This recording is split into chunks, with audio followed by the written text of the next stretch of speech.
competition with Novant Health. She says there are 3 things to keep in mind before making that grocery list or heading over to the gym. First, make a plan. Because you're likely to stick with it. I'm personally a visual person, and typically my patients are as well. And so I say, let's purchase a whiteboard. I know that sounds silly, but it's effective. Let's purchase a meal planner or a paper journal. Next, keep it simple. So when someone asks me, what should my plate look like, I always like to go into detail of start with your protein. Your protein is going to be the most satisfying, what we call macronutrient. And then we're going to add our vegetables, and then we would add our carbohydrates, specifically whole grains. And then finally, set realistic goals. Don't go into the new year trying to aim for 5 days a week that you're exercising if you have not stepped foot in a gym in 6 months. So starting small, something like 2 to 3 times a week, and then slowly build your way up. It's rare to find people that when they're following these 3 steps to be consistent with either the diet and the exercise. And what I'm hearing is, it's not really a question, but those 2 go hand in hand. I had a trainer one time tell me that you cannot out-train a bad diet. And look, you don't have to completely cut out your favorites. Ford says the key is moderation. Reporting for WCNC Charlotte, I'm Nick Sturdivant.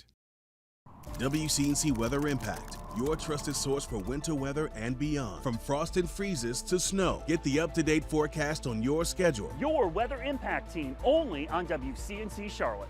Stream now on WCNC Plus. Well, tonight we are hearing from Child Time Monroe after a daycare worker there was charged with 3 counts of abuse. Yeah, we first told you about this earlier this month when multiple parents came forward with child abuse allegations. They say it was taking place inside the daycare. WCNC Charlotte's Anna King has new reaction from parents tonight. Well, after we reported about the allegations, the Monroe Police Department and North Carolina Department of Health and Human Services performed an investigation. And tonight I dug through their findings, and I also spoke to the daycare and parents to figure out what's going on. You should be able to rely on your daycare. That's like the one safe haven. It's scary to think it makes you think every daycare is this way.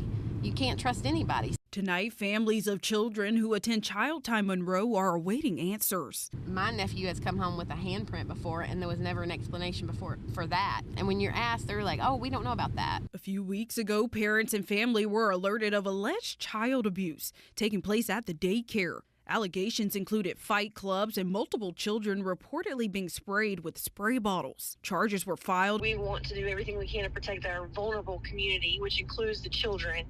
So anytime that a parent has a concern like this, then I hope they know they should come to us.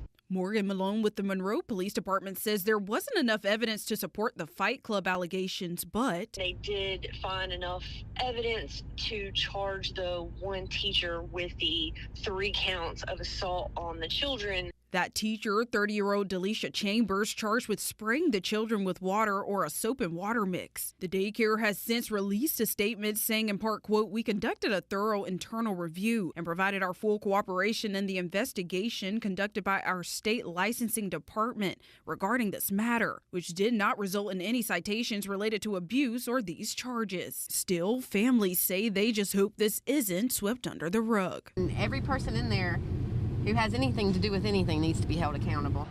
That daycare worker is scheduled to be in court next month. In Monroe, Anna King, WCNC Charlotte. WCNC Weather Impact, your trusted source for winter weather and beyond. We're committed to keeping you safe, informed, and weather aware. From frost and freezes to snow, the WCNC Weather Impact team tells you the timing and the essentials you need to know. Get the up-to-date forecast on your schedule, always streaming on WCNC Plus. Your Weather Impact team only on WCNC Charlotte. Stream now on WCNC Plus.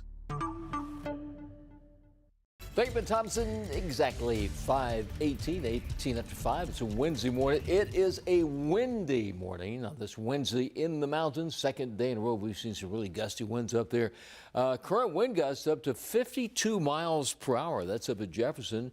Boone at 46 miles per hour. So windy there. In fact, the wind advisory still has been extended all the way till 6 p.m. We're going to see winds in those mountain communities gusting well over 50 miles an hour. There may be some higher elevation, some of the ski slope areas getting winds up to 60 miles per hour. Temperature-wise, not bad in the mountains. They're 38 there, 36 over at Statesville. Lancaster, South Carolina checks in at 37 and clear skies there. Rock Hill, 42. That's matches Shelby. And here in the Queen City, we're at 41 degrees. So cool out there, but nothing exceptionally cold. As we look back past several days, yesterday we didn't make it above average, 60 degrees. And then you saw back to last Wednesday, 1 week ago today, the high temperature was 32. So we're over that, at least for a while. Going to see a nice moderation in those temperatures as we head towards the afternoon today. Lots of sunshine. Winds locally about 10 to 15, maybe some gusts up to 25 miles an hour. Temperatures today into the mid-60s. That's way above that average high, which is 53. Futurecast, take you through the next several hours. In fact, as we head towards the evening, we could see some showers north of here, mainly in the mountains, and then we get into tomorrow. We see the decent chance of rain increasing this tomorrow morning, 9 a.m. Rain in the mountains. We take it about noon. More rain, the shower activity on Friday in the mountains. And then we start to see the rain chance increase here as we head from, say, lunchtime all the way into early evening. Then overnight, things clear out, and that is good news. Not expecting that much rainfall unless you go to the mountains. They can get over an inch of rainfall up at Jefferson along the I-40 corridor, maybe third of an inch locally, maybe a tenth of an inch at the most. So it's not a big-time storm system.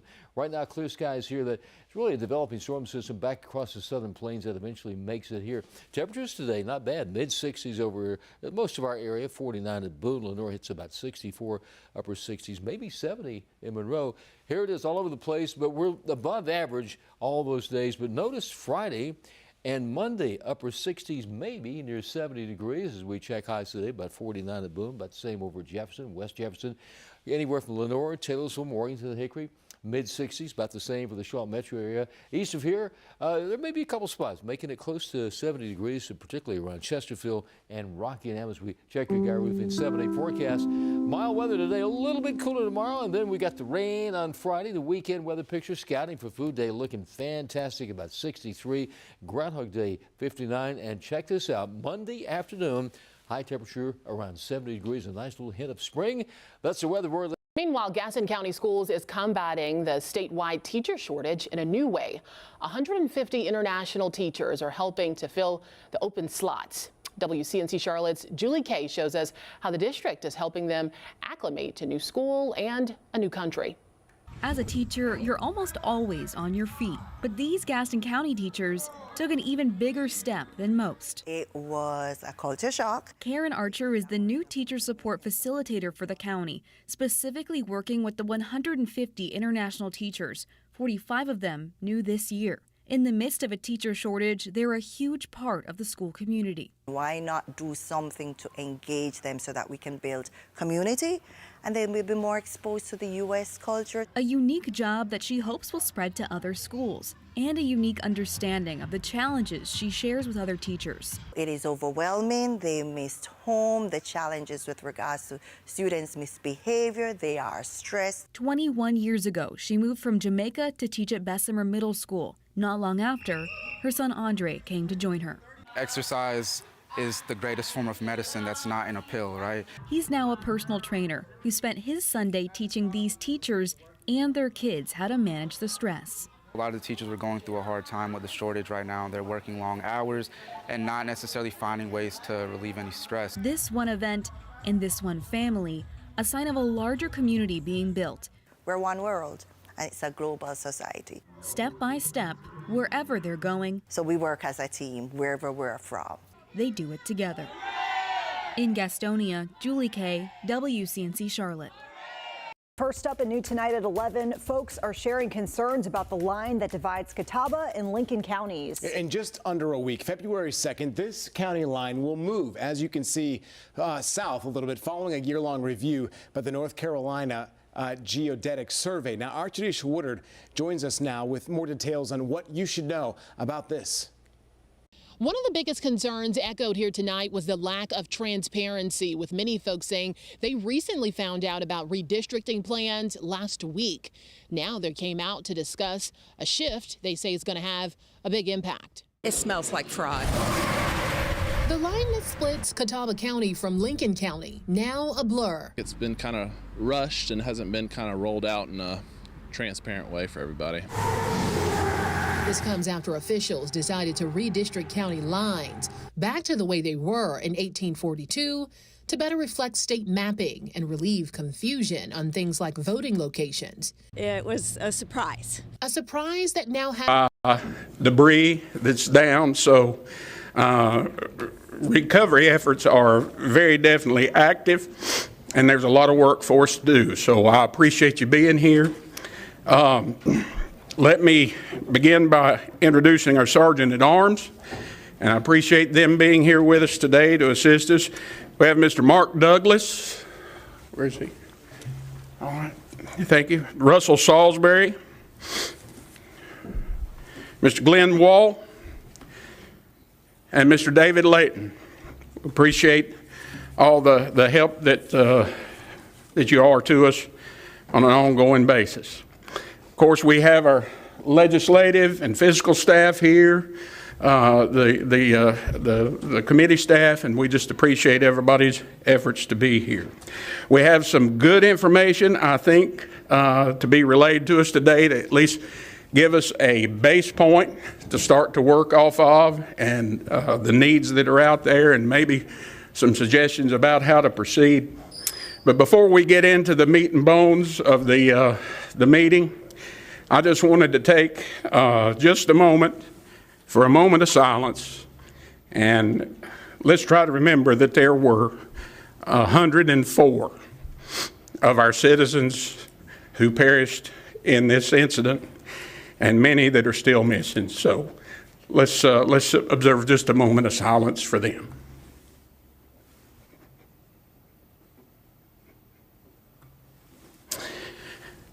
All right, thank you. We are privileged today to be joined by Mr. Matt Calabria, who is the director of the Governor's Recovery Office for Western North Carolina. And I'll ask him to come on up to the podium here, and he will be our first presenter at today's meeting. And Mr. Calabria, welcome to the committee. And I think maybe Jonathan Krebs, who is the Western North Carolina Recovery Advisor for GROW-NC, is with you. And we'll look forward to your presentation, and certainly appreciate the governor's interest in recovery out in the western part of the state and efforts there. So, Mr. Calabria, the floor is yours. Well, thank you very much, Mr. Chairman. Again, I'm Matt Calabria, and I'm the new director for the Governor's Recovery Office for Western North Carolina. Really appreciate you all having us today. I am a little more than 2 weeks on the job now, and really appreciate the opportunity to start connecting with you all. I know I've had an opportunity to talk to some of y'all on the phone.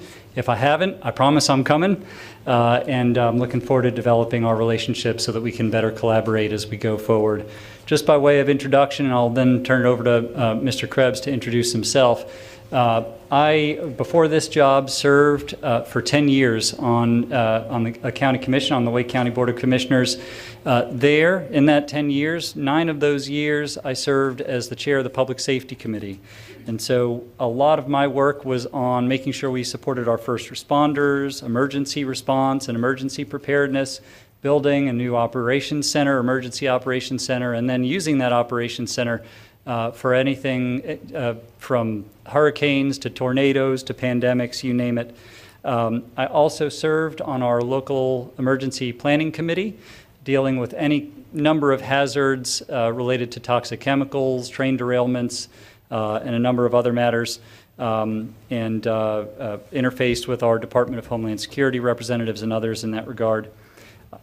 In addition to public safety, I was privileged to serve on a national task force where I was selected to be one of about 30 members or county commissioners from across the country on a housing task force to develop on a nonpartisan, bipartisan basis recommendations to make sure that our localities, our communities have adequate housing, and I've been mindful of how that has come into play here as we talk about rebuilding homes and making sure that we help families recover.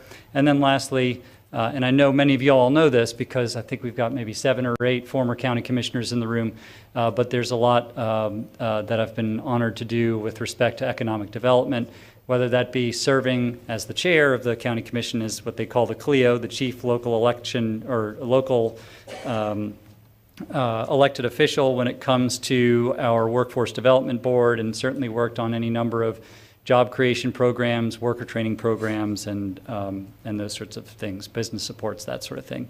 So that was a little bit long-winded, but since this is my first meeting with you all, I figured I'd go ahead and introduce myself, and I want to turn it over to Mr. Krebs before we get into the meat of the presentation. My name is Jonathan Krebs. I had the pleasure of serving the governor first as part of his transition team, and then officially in January as his recovery advisor for Western North Carolina Helene Recovery. My background, I come out of private industry. I'm now 2 weeks on the job, first time ever as a state employee.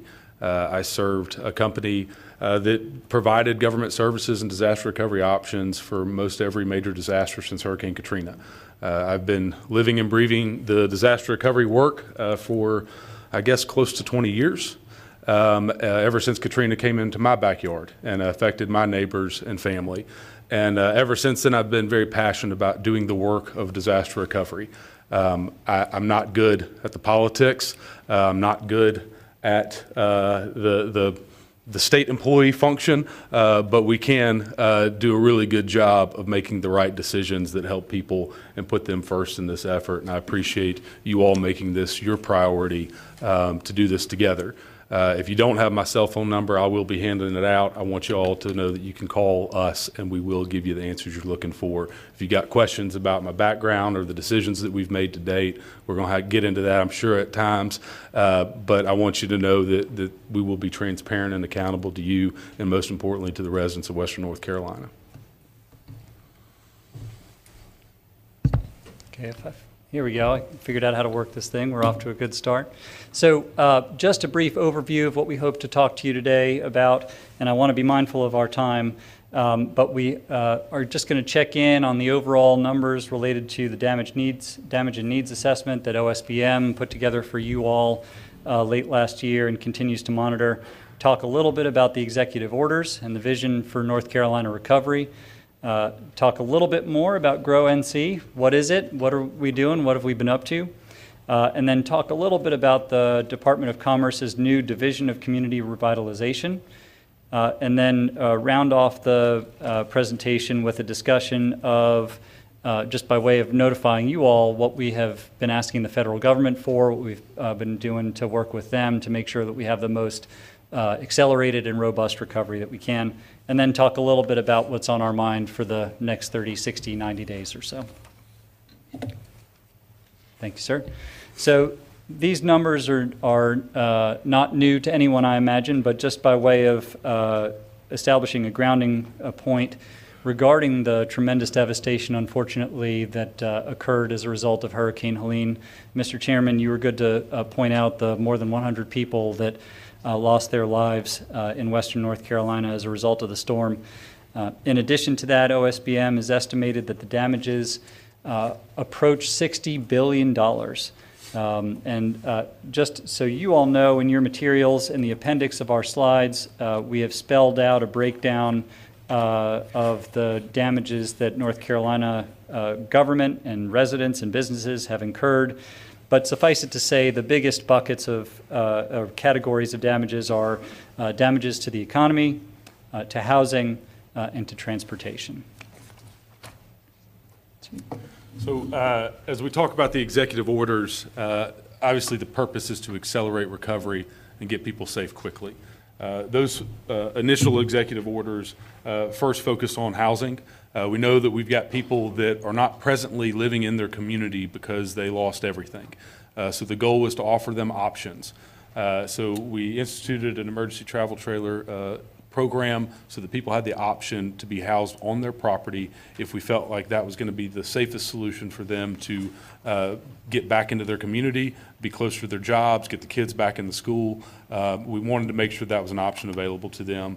And so the second executive order was around access. We know that we have a unique circumstance with private roads and bridges in North Carolina, and being sure that people have emergency access to their property is a critical path forward for us. We're working to stand that program up and create a scaled solution with the help of FEMA and the state legislature. I think that we can offer a robust solution that gets people safe in the very near future. The third executive order was really around the organization of government. We know that we have a Herculean task ahead of us, and we needed people that it was their full-time job to be focused exclusively on Helene recovery. That starts out in the governor's office. We've learned plenty of lessons from past recoveries, and one of those lessons is that for a successful recovery, there must be clear and consistent communication from the executive speaking into the agencies so that we're all understanding the same site picture and we have unity of control and command moving forward. This was a critical part of the effort, and so establishing Grow NC within the governor's office ensures that every agency spending state and federal dollars associated with Helene has accountability and the direction they need for us all to be successful and to serve the people most in need. The second component of this was the establishment of the Division of Community Revitalization within Department of Commerce. This will be the entity established exclusively focused on Western North Carolina Helene recovery, tasked primarily with spending the HUD funds that were appropriated just before Christmas. The other executive order, number 4, established the Western North Carolina Advisory Committee. This is our way of taking input from the community, managing stakeholder expectations, and understanding what's needed next so that we are trying to stay ahead of the needs of the community. The advisory committee has met a number of times, both informally and then now formally. Some of you serve on that committee. Thank you for that service. Your input is invaluable to our steps moving forward. And then the last executive order was around ensuring that our state employees can continue to serve and volunteer at a time when that help is very needed. This recovery is going to require all of us, not just state funds, not just federal funds. It's going to require private institutions as well, and much of the good work that is being done in the West has been done by those organizations, and we're grateful for that, and we want to support that with additional state employee time. The governor set out a vision statement for Helene recovery, and this is it. And I won't just read the slide to you, but I do want to talk about the 4 pillars that the governor has repeatedly talked about in internal conversations, but also publicly, that are essential to recovery. The first being urgency, which involves deploying solutions quickly to address the housing, economic, infrastructure, and other challenges that are before us. So 1 is urgency. 2 is focus, zeroing in on the most important and acute needs and prioritizing our investments so that we make the smartest use of our funds and our time and our resources. The 3rd is transparency. That's what we're embodying hopefully today by being before you, but making sure that we set up systems so that everyone, you all, we do internally, the public, everyone knows how we're doing, how well we're spending money, how quickly we're spending money, and how well we are making progress toward as close to a full recovery as we possibly can. And then lastly, accountability. And that means setting ambitious but quantifiable goals that help us structure recovery efforts and provide direct oversight, most immediately to the governor's office, but then also to you all as well. So now that we've talked about the overarching mission statement for our efforts, I'd like to talk a little bit about how the location, structure, and function of Grow NC is intended to reflect that the governor's vision and our recovery efforts. Grow NC is essentially intended to be a nerve center for the recovery. It's going to be driving the recovery, coordinating across agency, all the agencies, and tracking our progress toward our goals. We want to make sure that the work being done is done by the unit of government best suited to do it. You don't want me from Grow NC micromanaging grade separations. You want DOT to be riding herd on transportation issues. You don't want me analyzing water samples. You want DEQ to be looking at those functions.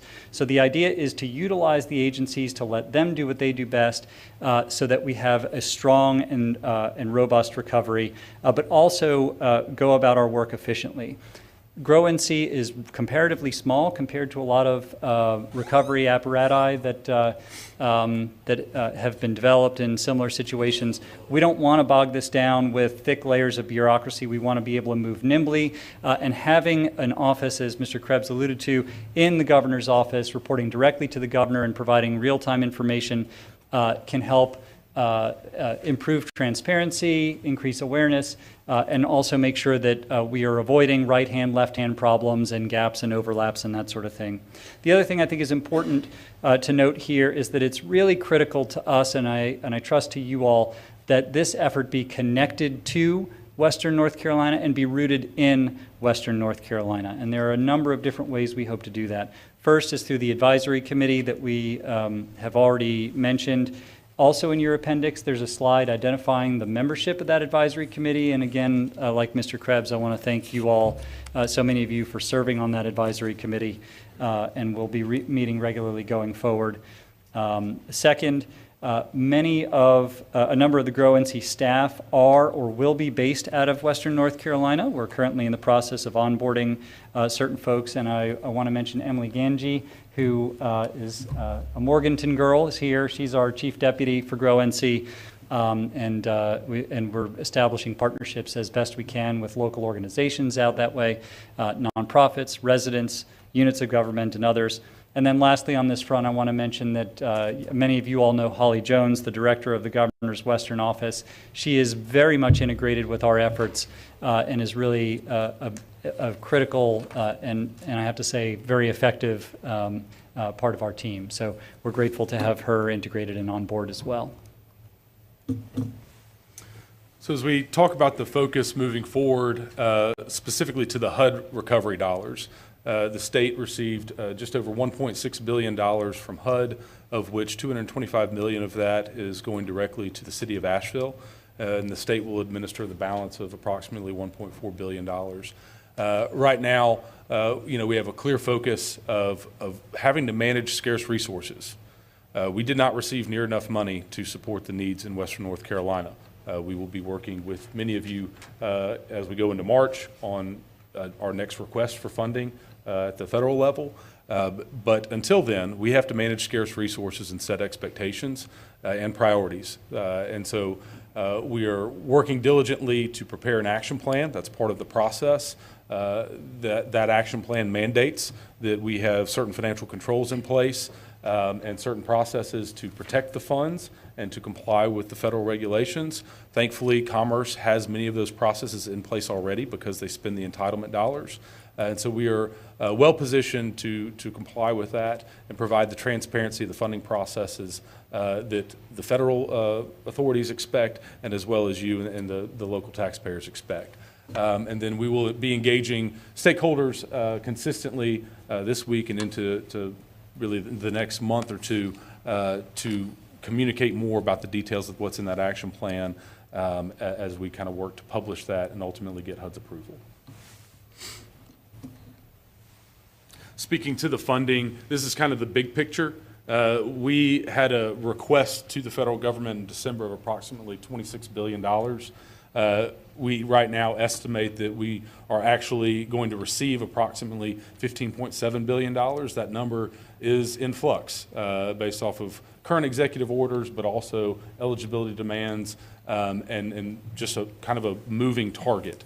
But the summary is ultimately that we need a lot more money to accomplish this task. It's not all going to come from any one source. And so we're going to have to get creative, and we're going to have to make sure that we all understand going into this, we don't all get everything we wish. We're going to have to make some hard decisions around what's achievable with the funds that we have, administer those funds wisely, and do our best to serve the greatest needs. So we mentioned some of the interface that we have with the federal government, and we thought it might be helpful to you all to let you know what we're asking the federal government for. The governor has communicated with the Office of the President in writing and was good to go out there last Friday to meet with the president when he touched down in Asheville to communicate what's going on the ground and his thoughts about what is needed. These are just a few of the items that have been mentioned, but really they fall into two categories. We need additional funds, and we need the ability to quickly and nimbly apply those funds to the felt needs that our residents are experiencing. There are ways that FEMA can do that, that the president himself can do that. There are some things that he can do with a stroke of the pen that are extremely helpful here on the ground. And of course, we're working not just with FEMA, but with HUD to make sure that we can move quickly and robustly, and that we get that action plan finalized and the money flowing to residents, families, businesses, and others in Western North Carolina. So as we talk about critical areas moving forward and our priority focus, number one, we got to pick up the debris. We got to get it out of our communities as quickly as possible. People are tired of looking at it. It's unsafe, and we are taking steps to expand the debris mission on multiple facets. We are looking at every option, from the Corps to the National Guard to our state emergency management, expanding debris contractors as well. And so many of those things have taken effect as of this week, and we were going to continue to push on that. But getting the debris out is a priority. Next is housing recovery. We've got to start doing permanent housing quickly. I have concerns that based off the transition and the HUD funds, which are the only dollars that we have available to us for permanent housing recovery, that those dollars will be delayed in DC outside of our control for a variety of reasons, and that those delays could put us at risk at not being able to meaningfully start housing until the fall. And for those of you from the West, know that when you go to pour concrete in the fall and it drops below 20 degrees consistently, it does not set particularly well. And so if we are going to build this summer and start the work of permanent housing and make the best of 2025, we're going to have to come up with some creative solutions to do permanent housing now. Regarding economic revitalization, if we can get the debris out of there and get people back in their communities in safe, decent housing, we feel confident that it'll take us a long direction into reestablishing a strong economic community in the West. We know that tourism is a vital part of that, and so getting it beautified is necessary, but we got to make sure that people have housing so they can work in those jobs there and that people continue to want to live there. And so we're looking at grants for small businesses. We're looking at other options to really aggressively serve that community and do right by those businesses directly impacted by what ended up was a critical quarter that they missed there in the fall. And so with the concentration of retail businesses and tourism-based businesses missing out on Christmas was particularly hard hit. And then road and bridge repair. We got to have access, transportation, fuels economy. And so making sure that we have our public roads and bridges repaired, I-40 obviously being a critical path, but also the private roads and bridges. Making sure that we have a mechanism through which to ensure everybody has access, safe access to the property, so that school buses, ambulances, police cars, all of those necessary functions continue to operate well in Western North Carolina. So that's our best attempt at brevity, and I appreciate you all letting us go through a lot of information in a pretty good clip. Again, in the appendix, we've included some additional information about the advisory committee as well as the OSBM's breakdown of the damages in the various categories. And so with that, Mr. Chairman, we'll conclude our presentation. Thank you, gentlemen. And I am told that the handouts or the PowerPoint that you all presented is online, and those accesses can be referenced if anybody wants to look at them. I'll recognize any member of the committee now that may have questions or comments. Just activate your line. Representative Stevens. Thank you, Mr. Chair. I think I have several questions, having been in a previous hurricane recovery committee. The gentlelady is recognized for a series of questions. Thank you, sir. Thank you, sir. I'm looking at your transportation budget, and I am looking at your appendix. Transportation, you've got $15.9 billion, and that includes covering 7,000 miles of private roads and culverts. Is that something the state normally covers, private roads? So I'll let Mr. Krebs talk a little bit more about the details, but just to, by way of clarification, that number is derived from the OSBM's report that I think was published in December, if I'm not mistaken. So that is an overall set of needs, and I just wanted to make sure it's not our budget. We wish we had the money to cover it all, but that is the total set of assessed needs, and I'll defer to you to talk about the details there. In terms of does the state typically pay for that, right now the feds are paying for a portion of that. So FEMA has programs established for private road and bridge repair. Those programs are not particularly well suited for what we need here.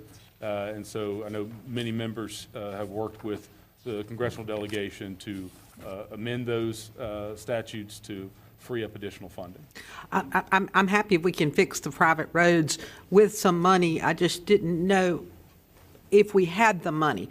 Now, when you talk about having, I think what did you say, 15 billion's always been approved and we need 60 billion? How much does that include FEMA money? Yes, ma'am. And that's all we have so far. And that's estimated. So we have a sense of the general flow of FEMA funds, although there are ongoing funds there. In addition to that, we know that there's an appropriation for $1.65 billion from HUD, but those funds are estimated. Not all of those have been obligated so far. So that's if that clarification helps. Right. And are we covering business losses out west as well? Do we allow people to file a claim for that? I'm sorry, you said a series of questions. I didn't know if I need to come back. Oh, yes, ma'am. I was just going to say, I think our physical staff is going to be doing a presentation and maybe has some information regarding one or two of your questions. Oh, okay, thank you, thank you. Then let me ask you a question. If you're going to be actually doing the groundwork, the making sure money gets to the right places, how many employees do you intend to hire, and what will those employees be doing? Yeah, that's a great question. So within Grow NC, we're going to have one or more program management staff who are tasked with making sure that we look at key performance indicators and metrics, not just on the qualitative side and making sure that bridges get repaired or roads get repaired or homes get built, but also that we have adequate financial controls on those funds. So there are going to be folks within Grow NC who are going to be working on those issues, and we're building out that team now. I could not give you a total count of FTEs. The intention is to be lean, and Mr. Krebs and I have had a number of conversations about making sure we don't overshoot and making sure that we hire based on demand, not based on hypotheticals about the number of people we might need. So our job is to get the best folks that we can and set up structures that allow us to effectively do that. Some of that's going to be in reporting. We talked the other day about making sure that we have the outcomes and the finances on the same reports, right? Because when you start divorcing those two things, you can run into a number of issues. So sure. We will have one or more staff who are in charge of making sure that the money is spent at the appropriate rate. And by that I mean you don't want it to sit around. You want it to get to the people who can use it, but also you don't want to spend it and then not know what you've spent and what you've committed beyond what you've spent and those sorts of things. And so we will have some number of staff. It will not be a giant team by any means. All right. I mean, what I'm talking about is we know that Encore hired like 200 customer service people that stayed in Raleigh. And so are you going to have people that are actually out in the West working with people? Are you going to hire a staff of 300 or 400? What's the application process? So that's sort of a multiple thing of questions, but I like what I'm hearing from you, that you're going to be accountable. Yes, ma'am. Oh, you want to go? We will not have 300 to 400 people. Yeah. The people you have, will they be out West? So the people that we have will be mixed both here because we have events like these that require transparency. That is the base of government, and we need the infrastructure that is in Raleigh to help support this mission. But the people doing the work will largely be based in the West. So we are exploring options for co-locating in office spaces within counties and municipalities so that we can be present there with the team. The vast majority of the employee or the staff that will be working in the West will likely be vendors, so that we can immediately staff up and staff down as needed. And the last thing I'm going to ask is really almost a rhetorical question, but based on our history.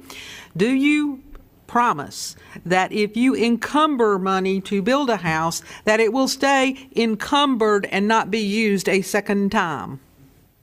Yeah, we're not big fans of double counting, and I don't think we have any intention of doing so. So we've already set expectations in our transparency reporting that we will not only report on homes and units and widgets complete, whether it's a road or a pipe or a house, but we'll also report on the dollars that those roads, pipes, and houses cost, so that we are keeping our eye on both of those balls at the same time and ensuring that we understand that we have to be successful on both ends of that equation. We can get a lot done, but we've got to do it within the bounds of the funding that we have. Thank you, Mr. Speaker. Thank Mr. you, Chair. Representative Stevens. I have next in the queue is Representative McNeely, and then Representative Ager is on deck. Thank you, Mr. Chairman. I've got a series of questions also, if you'll let me ask. Yes, sir. You're recognized for a series of questions. I appreciate it. In your executive orders, number 1, increasing temporary housing supply in western North Carolina, we've supposedly, I guess, taken away some of the roadblocks that were causing issues. But yet last Friday when I was up in Hickory, there was still, gosh, I don't know, it looked like 100, 200 campers sitting up there. Why? This is January. People don't want them. They don't want them. I mean, to be as direct and honest with you guys as possible, we've made over 3,000 phone calls, starting with the folks highest in need, and they're open to having a travel trailer if we'll title it in their name and give it to them. But in terms of true temporary housing structure within the confines of what FEMA will allow, most people don't want them, and it's not just our problem. It's FEMA's problem. It's nonprofits' problem. Many of the charities have these travel trailers and these MHUs, modular units that are available to them, and they can't find people that want them and have a need. And so if you are aware of folks that need them, please, we have a hotline set up that will contact those folks immediately, and we can provide that information, because we want to make sure people are in a safe situation. The good news of the fact of them not wanting travel trailers is that that's largely driven by the fact that they are in safe, decent housing in some other form or fashion. And so the purpose of the executive order was to give people a choice. And we've worked, and we have eliminated, we are able to set those trailers much faster than the program that was operating before Christmas. Well, are we being held back by FEMA regulations? Because I've also been told that we cannot put these trailers if they don't have ability to hook to their sewer or to power or to water. So I don't believe that we're being held back by FEMA. The utility barrier is a real barrier, but we can also use FEMA funds to solve that problem for those particular communities. But for many of you that have been out there and seen the devastation when a town like Chimney Rock loses their entire water system, ripped out from under the ground, it's difficult to solve that problem with just by putting a travel trailer and not having a way to keep water in the tank and to keep sinks and showers operable. And so it's a balance. We got to make sure we are in fact putting them in a safer situation than perhaps the hotel or the rental apartment that they are presently in. And just to build on the points already being made, I believe, I won't hold Director Ray to it, but I believe in his presentation he's got a slide laying out many of the housing choices that are being afforded to folks. We want to have a multi-pronged approach because we want to have we want to give people options so that they can pick what's best for them. And so you'll see that reflected, I believe, in Director Ray's presentation as well. All right, my next question, Mr. Chairman, if you don't mind, man. From my understanding from some people in some of the relief organizations, EPA is basically keeping people from cleaning up the streams and rivers that are on their property. There's a deadline of like March of what I've been told before they can allow to do anything. So this debris, which is not healthy, is just laying there on their property at the river's edge or all over it. Is this true, and why is this? I'll have to follow up with you on that. I'm not familiar with that specific concern, but I do know that we're working hard to scale the waterway debris removal challenge. I do know that when there is water, the folks may own that land, but they are still liable to the federal regulations governing that water. And so understand the problem, want to get more information. Let's find a solution for it. All right, my last question is where is this money being parked at from the federal government? Is it being put into our state treasury, or is it being held at the executive branch, or where is this money being kept that we're receiving from federal funding? Currently, that money is on pause, so it's nowhere. But it depends on the funding source is the easiest answer. That doesn't answer your question. But different funds come to the state in different ways. So for the emergency management and funds through FEMA, they have a portal that allows them to submit claims for expenses that they've already incurred with state funds and then are reimbursed by federal dollars after the fact. But for example, the HUD dollars, HUD gives you basically an access to a shared bank account from HUD, and you ask HUD for a drawdown, and they put money in that account, and then you pay for costs directly with those HUD dollars rather than having to spend state funds first. Those are just a couple of examples, but it's different for every pot of money. To my knowledge, there's not a bucket of federal cash collecting interest on behalf of the state anywhere. And in addition to that, there are some streams of FEMA funds, for example, individual assistance, that go directly to those in need and do not come through the state at all. Thank you, Mr. Chairman. Thank you. Yes, sir. Representative Ager, and then I have Representative Blackwell in the queue. Thank you, Mr. Chair, and thank you all for being here. We really appreciate it. A lot of work to be done, and appreciate y'all diving in and to do it. I've just got one question, or that's what I'm going to shoot for, and really it's about the CDBGR fund or CDBG-DR funds, and you know, obviously that's the kind of money that's available for permanent housing now. And what are the restrictions on that money going to be? You know, I mean, what I'm worried about is that may help with some of the poorest folks. But there's going to be this kind of middle income tier that we don't have any, that's just a hole, and no ability to help. And so what are those limits, and how do we, look to fill that hole? Yeah, so just by way of background, and I know we touched a little bit on this earlier. So through the HUD funding process for CDBG-DR, we put together an action plan, and that's in process now. Once that is together, there's a public comment period that lasts for, I think it has to be at least 30 days, and so we'll be gathering comment from folks like you all, the advisory committee, from any number of town halls and other things that we'll be hosting. That will help refine the plan, and then that goes to HUD as quickly as possible. Within that, and you correct me if I'm misstating anything, but within that there are many different streams of funds. So there's a very elaborate process, and each one, as I understand it, has different restrictions on it. So some they're looking to see, what goes to, well, first of all, they're geographic parameters, right? So they want to see most of the money going to the most hard-hit areas. But in addition to that, there are the different streams for, multifamily housing or single-family housing or any number of things, have different parameters or expectations on them. We can get information on that and get it to you, but a lot of times they're based on local median income and those sorts of things. But we can run down more information on that if that's helpful. So specifically, Representative Ager,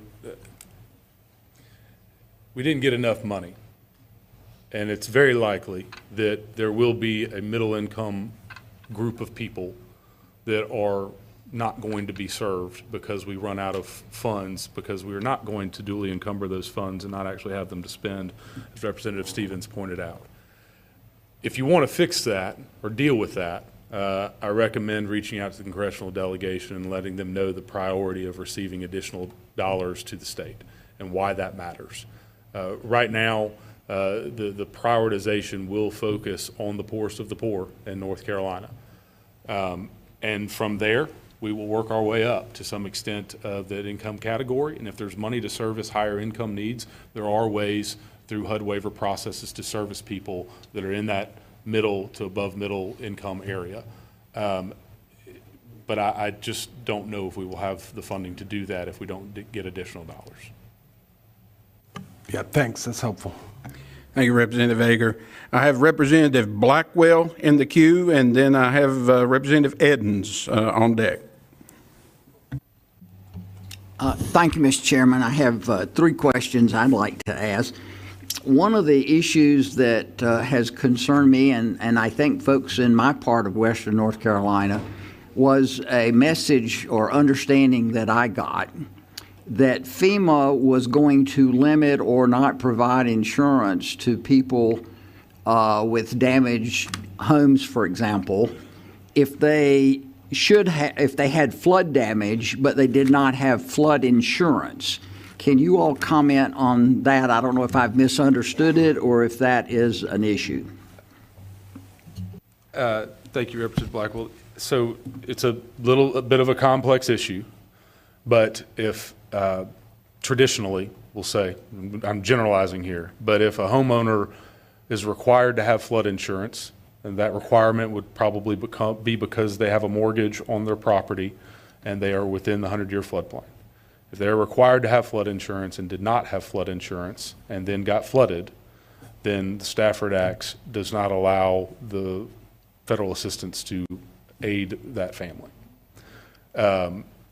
So that's at the root of the problem.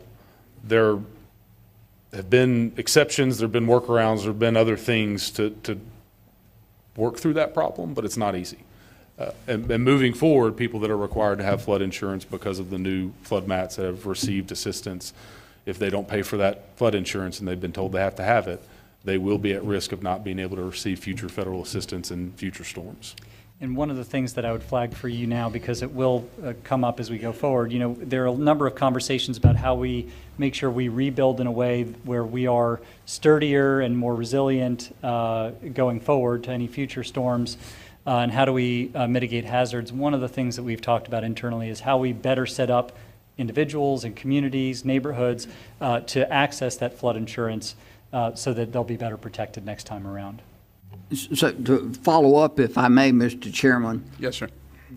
The only problem is for let's say a homeowner who has an outstanding loan that requires that he has flood insurance and he fails to comply with the terms of the loan. It's not necessarily the only instance. There could be instances where that property has flooded once before, and they have been told because they flooded once before, if they want future federal assistance, they got to get flood insurance. Told by the feds? Correct. The feds may just simply be saying, we've noted that this property flooded during Fred, as an example, and as a result, you were told to get flood insurance and you did not. So if you haven't been told by the feds before and you don't have a loan document that requires you to have it, then you should be okay? Potentially, yes. Potentially? Yeah. In most instances, yes. How about that? Okay. Let me, Give me if a I name may. and an address to investigate. Okay. Mr. Chairman, for a second question, if I may. Yes, sir. FEMA came to Morganton and held a meeting there, and one of the concerns that I expressed to them was we had a shortage of plumbers and carpenters and contractors, the people that would be engaged in building homes before this happened. And I assumed that FEMA came, maybe that they had contractors identified, and they made it clear they didn't. What he told me was that they had found in the past that contractors flood in. So I asked the question, well, we're warned about not getting scammed and being careful. Do you all certify people that are flooding in so that our elderly and other folks know what they may be dealing with? And he said, no, we don't do that. My question to you is, what are you all going to do about that? It's a great question. I mean, I think part of our comms function is going to be managing some of those constituent concerns. We got to point people to the Better Business Bureau, those types of functions that exist to protect consumers. But that's not an easy challenge, because some of these businesses show up overnight and make big promises, and they will scam folks. So that's really going to be something that we keep the Attorney General aware of, keep everyone involved in the enforcement of quality services involved in. As it relates to the federal funds that we spend, we will have builders that are certified and qualified. And to build on that last point, with respect to the funds that we control, one of the premises that we've talked a lot about is paying for outcomes, not effort, right? So it's not about being on the job, it's about what you've produced. And so with respect to the funds that we can control, we'll put in some countermeasures and some protections there. But that's certainly on the to-do list, to reach out to folks like the Attorney General or whoever may be appropriate to make sure that we inform the public, and then on a sort of block and tackle basis, see what we can do to combat fraudsters, because you're right, there's a spike when these sorts of incidents occur. My final question relates to the persisting huge piles of debris. What do we tell our constituents today about what they can do or should expect with respect to the debris that is on them, around them, and so forth. So just generally speaking, we've got, estimates ranging from 10 to 40 million cubic yards of debris. It's a lot, and it's going to take some time, and so we need to manage expectations around the timeline. But I will tell you what the state is doing right now to expand efforts. So Director Ray has made considerable efforts with his team to expand the contracting mechanism to deploy multiple debris removal firms to the state. Traditionally, we've kind of been beholden to one on that contract mechanism, and now we've said, no, all can come. If you're willing to work at the price that we agreed to, all can come pick up debris. And so that process was just finalized earlier this week, late last week. And so that is going to expand the capacity and the volume of debris that we're able to remove. We also have the Corps deployed in some communities. We are working diligently to expand their capacity. But at the end of the day, this is a very big mission, and we need as many hands as possible going at it. And that starts first with right-of-way removal, getting it out of the street so we can drive trucks up and down the road and try and restore commerce as best we can. And then it moves to the waterway after that, get it out of the streams and the rivers to clean those up. And then after that is the personal property debris removal. That's the stuff that people are seeing and they're tired of seeing. It's in their front yard. It's the building that's been lost in the middle of downtown. And that's the lowest priority of debris, and why that hasn't started, because there has been so much of the vegetative and right-of-way debris that's being removed. And to add a little bit of complexity to that, the way that a lot of this works is that localities, counties, municipalities will make a decision as to what contractor they want to go with. It could be the Corps and the Corps' contractor. It could be that the state contractor, now contractors, that we've set up, but and basically they make the decision about who to go with, and then their relationship is with those contractors. So we want to make sure that we've got the bandwidth to handle any incoming that we can going forward. One follow-up on that, please. Is there any category of debris subject to your getting the bandwidth that you need and the priorities that you've set? Is there any category of debris that is not going to be eligible for cleanup through your programs that a constituent may still have to deal with, assuming that it's related to the storm? Go ahead. I don't know. I would defer to Director Ray. He's going to present here shortly. That's a great question for him. So I'm not aware of any category. We can take a look at that. But one thing I will say is that when the debris is on private property, there are a few additional hurdles to make sure that there are, the resident or the property owner signs a right of entry.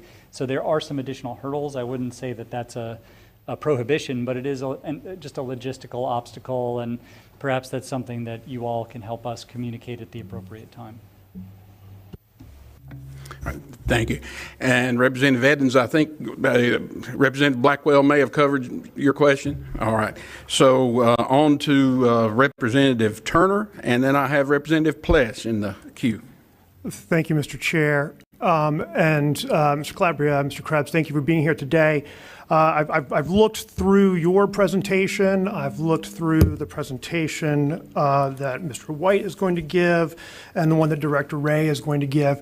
And I don't see any mention across these three of the $100 million that was given to the Treasurer's Office for cash flow loans to local governments. How or what is GROW's relationship going to be with the Treasurer's Office if we're talking about accountability of funds, making sure they're getting spent properly? Is there going to be any kind of collaboration or crossover between you and Mr. Polloy, who's heading up that project?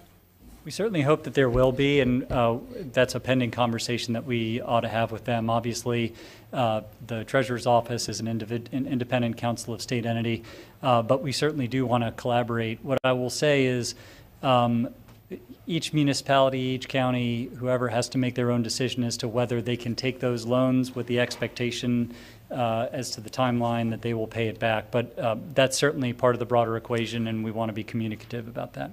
And Representative Schroeder, we have reached out to the Treasurer's Office, and my understanding is because of the questions that we've received from localities trying to access those funds, we've heard the cash flow concerns, and that is a mechanism that the Assembly put in place to address those concerns. Our understanding is the Treasurer's Office is hiring a vendor to administer those dollars, and they're in the process of doing that procurement, so I don't know that that program has been activated yet. Last our conversation was they were still waiting on that to happen. Mr. Chair, considering that $100 million is not an insignificant amount of money, maybe when we're looking at $60 billion, it feels that way. I'd like to ask that for future committee meetings that the Treasurer's Office come and present on their plans for that $100 million that's been sitting there. I think that's a good suggestion. Yes, sir. All right. Thank you. I have Representative Pless and then Representative Cunningham's on deck. Thank you, Mr. Chairman. I sat and I watched intently to some of the things that are going to be accomplished through this, and then I was disappointed when you said there was no money. Today, if you had to open your wallet, what do you have to work with to implement any of this that's being said? Go ahead. So the FEMA dollars were reactivated today. Although there was the pause that impacted all grant funds, I believe yesterday, and my days are confused, I apologize, but they did reactivate that portal today. So we have FEMA funds now that we are actively spending and reimbursing in real time every day throughout the emergency. FHWA dollars are flowing as well to DOT. So roads are getting fixed on the public side. We do not have access to HUD funds. HUD, I talked to them today, HUD does not have access to the HUD funds. Those funds have not been moved over to their checking account per the HUD folks, as they typically would have been done after an appropriation is made. And so SBA dollars are moving. We don't have access to those. Those go direct to individuals, as Mr. Director Calabria mentioned. And so FEMA IA dollars are also flowing. Many of those dollars go directly to individuals. So we do not have access to those. The Assembly has set aside money for match funds, but those have not necessarily been appropriated to an activity yet.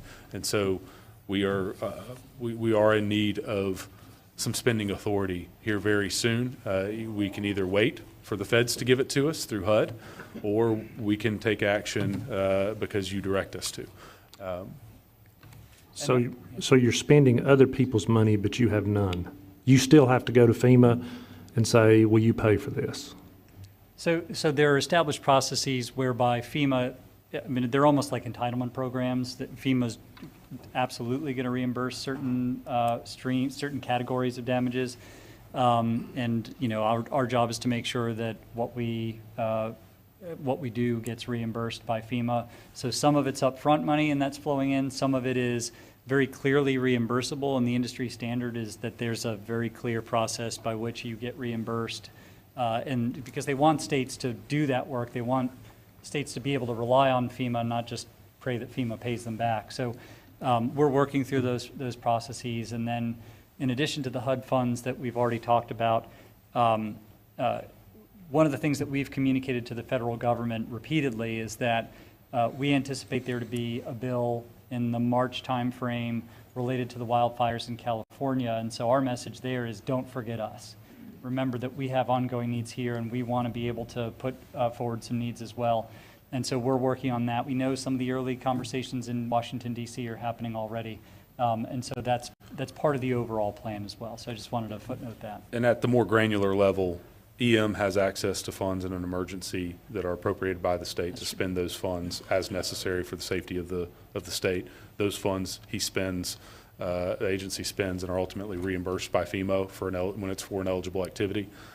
We also are working to partner with private dollars and leverage those dollars with state funds where appropriate to accomplish some objectives. So we do have some pockets of money that are funding, for example, the Grow and See function and the DCR function right now as we move towards ultimately being funded by federal sources. The other thing that I think is of note is that in the updated report that OSBM produced, I believe, to you all maybe a week or two ago, There's some information maybe on page 4, something like that, that talks about the fact that the different state agencies have put forward, I don't want to speak out of turn, but I think it's something like $780-something million of their own individual fund balance money on an emergency basis to help cover a lot of the early stage costs. And so we've seen the agencies try to stretch their dollars as much as possible to make sure they can respond appropriately. Well, I think the situation that we're in, Representative Ager and Prather and Turner are all in the room. We just saw where Buncombe County had to freeze hiring because they have went out on that promise that they're going to get reimbursed, and they spent a lot of money. I watched them as they've cleaned up and done a lot of things. Well, now all of a sudden they can't function government because they're waiting on it. I don't want us in a situation to where we're spending somebody else's money under the pretense that they're going to give it back to us, because the $1.9 billion you talked about earlier is here, but it's not here. I'm concerned that this is great, but it's not doing anything. It sounds good to the media and it sounds great, but it does nothing to put my people back where they need to be. But they're all sitting here watching the news and going, hey, where's all this money that's coming to us? And nobody is telling the truth. There is no money right now that we can put people together. You were talking about private roads and bridges and how FEMA's paying for that. I had a lady call me and she got $58,000 for a private road and bridge. The problem with that is the bridge is over $150,000. Great, FEMA gave her money to sit in a bank and wait. But the way it's being presented is that FEMA's taking care of it, and they're not. The frustration is real for the people that are up there. You were going to order 1,000 campers, and then you turn around and say, nobody wants them. But there's also another problem that no one's telling. You can't put them in a floodplain. Well, the people that flooded are in a floodplain. So there's a lot of things going on. We are. And I will have to commend emergency management because they have done a good job of addressing some immediate needs, especially at the local government level. But I want to hear what we're going to do and then find out we have no money and we're not really doing anything. If we're going to have a meeting and we're going to talk about what we're going to do, let's talk about what we're accomplishing and let's talk about how much money we have. Or we're all adults in the room, tell us how much money you need so that we can move forward and start putting these people back together. I know it doesn't happen overnight, and I know it doesn't happen as quickly as it was destroyed. But so far, we haven't moved the needle. That's all, Mr. Chairman. Thank you, Representative Pless. Representative Cunningham and then Representative Willis. Thank you, Mr. Chair. I'm not sure, but I'm going to divert just a little bit. I have a primary care provider that's up in Banner Elk, and I reached out to the department, and they're providing primary care services to individuals, and they've seen over 200 people, and they've been up there about 3 months, free, charging nothing. They've been up there, and they came to me and they asked me, was it going to be any RFPs coming out? Because they want to stay, but they're not getting reimbursed for nothing that they're providing up there. And I checked with the department, and of course I haven't heard anything back. But now to hear that you're saying that there is no money, I'm like, this is really wild. But we know that when the COVID pandemic hit, a lot of money came in and a lot of money got stolen, misused, and all kind of things happened. So I'm hoping that this is an opportunity for you all to provide to the public so they're not scammed, so they're not conned, who the agencies are giving the RFPs to so that they can be identified when the state give those contracts out, that these people connected to the state and they are reliable and they are responsible. That's an opportunity that I could see for when the money gets here. And I will reach back to the department again to keep looking at when money is going to start flowing and when primary care can still be provided to the people that still don't have transportation, still don't have their sewer working in their place, and still don't have a home. I want to clarify briefly. Thank you for your comments. We have access to funds. The reason that we ask permission for FEMA of whether we can do XYZ project is to ensure that it is a reimbursable activity. These are the systems that we have to work within to fund recovery to some extent. We have to ask for permission, act accordingly with state funds first, and then reimburse ourselves with federal dollars. That's the FEMA system. There are other systems out there as well, but the only way to break out of that system is to appropriate state dollars. Excuse me. That's an opportunity that we will come to you with and ask. We will address the need, but we know that we have to have appropriators help us meet the gap. And that gap is significant. Yeah. And to your point, and thank you to Representative Pless for your injunction, we will come back at the appropriate time with an evidence-detailed request for additional funds. I was actually just looking at some numbers this morning. In response to Hurricane Florence, which had an estimated $16.7 billion of damages, the state funded about $1.06 billion in response. Here, we're obviously looking at nearly $60 billion in damages, and so we'll certainly be coming to you all to see what we can do in an evidenced and thoughtful way to provide more predictability and more leeway with the funds that we do have. All right, thank you. Representative Willis, and then we'll have Representative Clampett in the queue. Thank you, Mr. Chair. First, let me just say I commend you both for being here today and sharing what efforts are in place, and we certainly won't saddle this administration with the failures of the previous administration. But we know we've got folks who are clearly in need, and so we're happy to take this offline afterwards. But I've got examples in multiple families who are actively pursuing and waiting for temporary housing and campers. They'll take a tent if you have it. So I need to know who to talk to today to get these folks, because they've been waiting and been denied and denied and denied. We've got a list of families who have tried to cash their FEMA checks, and the checks don't clear. We've got a list of those people. We've had a group coming out of Union County for months now. I mean, this hit in September, and we're now in January, and the fact that some of these folks still don't even have the basics at this point is inexcusable.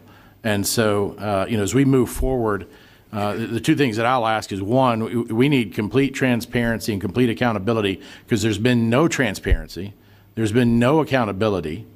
And, the fact that this state has gone through numerous iterations of hurricane disasters and relief over the years, and, some of our colleagues down east, Representative Bell and others have been fighting this fight for a long time. And the fact that we don't have a playbook from A to Z for these communities who've gotten hit, and nobody really expected this much damage in the mountains. I mean, we could admit that, but there should be a playbook ready to go from day one, and these local folks know who to reach out to. They know how to get the help. They know where to go. But when Representative Green has to to hike down the mountain to get to the fire department to use his cell phone, because that's the only place in the county they can get service.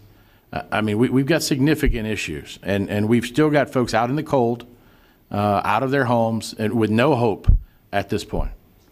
And so I just cannot emphasize enough the urgency that these folks need. And while we're sitting here in our comfortable chairs with lights and heat and food and water, there are folks out there that have been sitting there for months without that.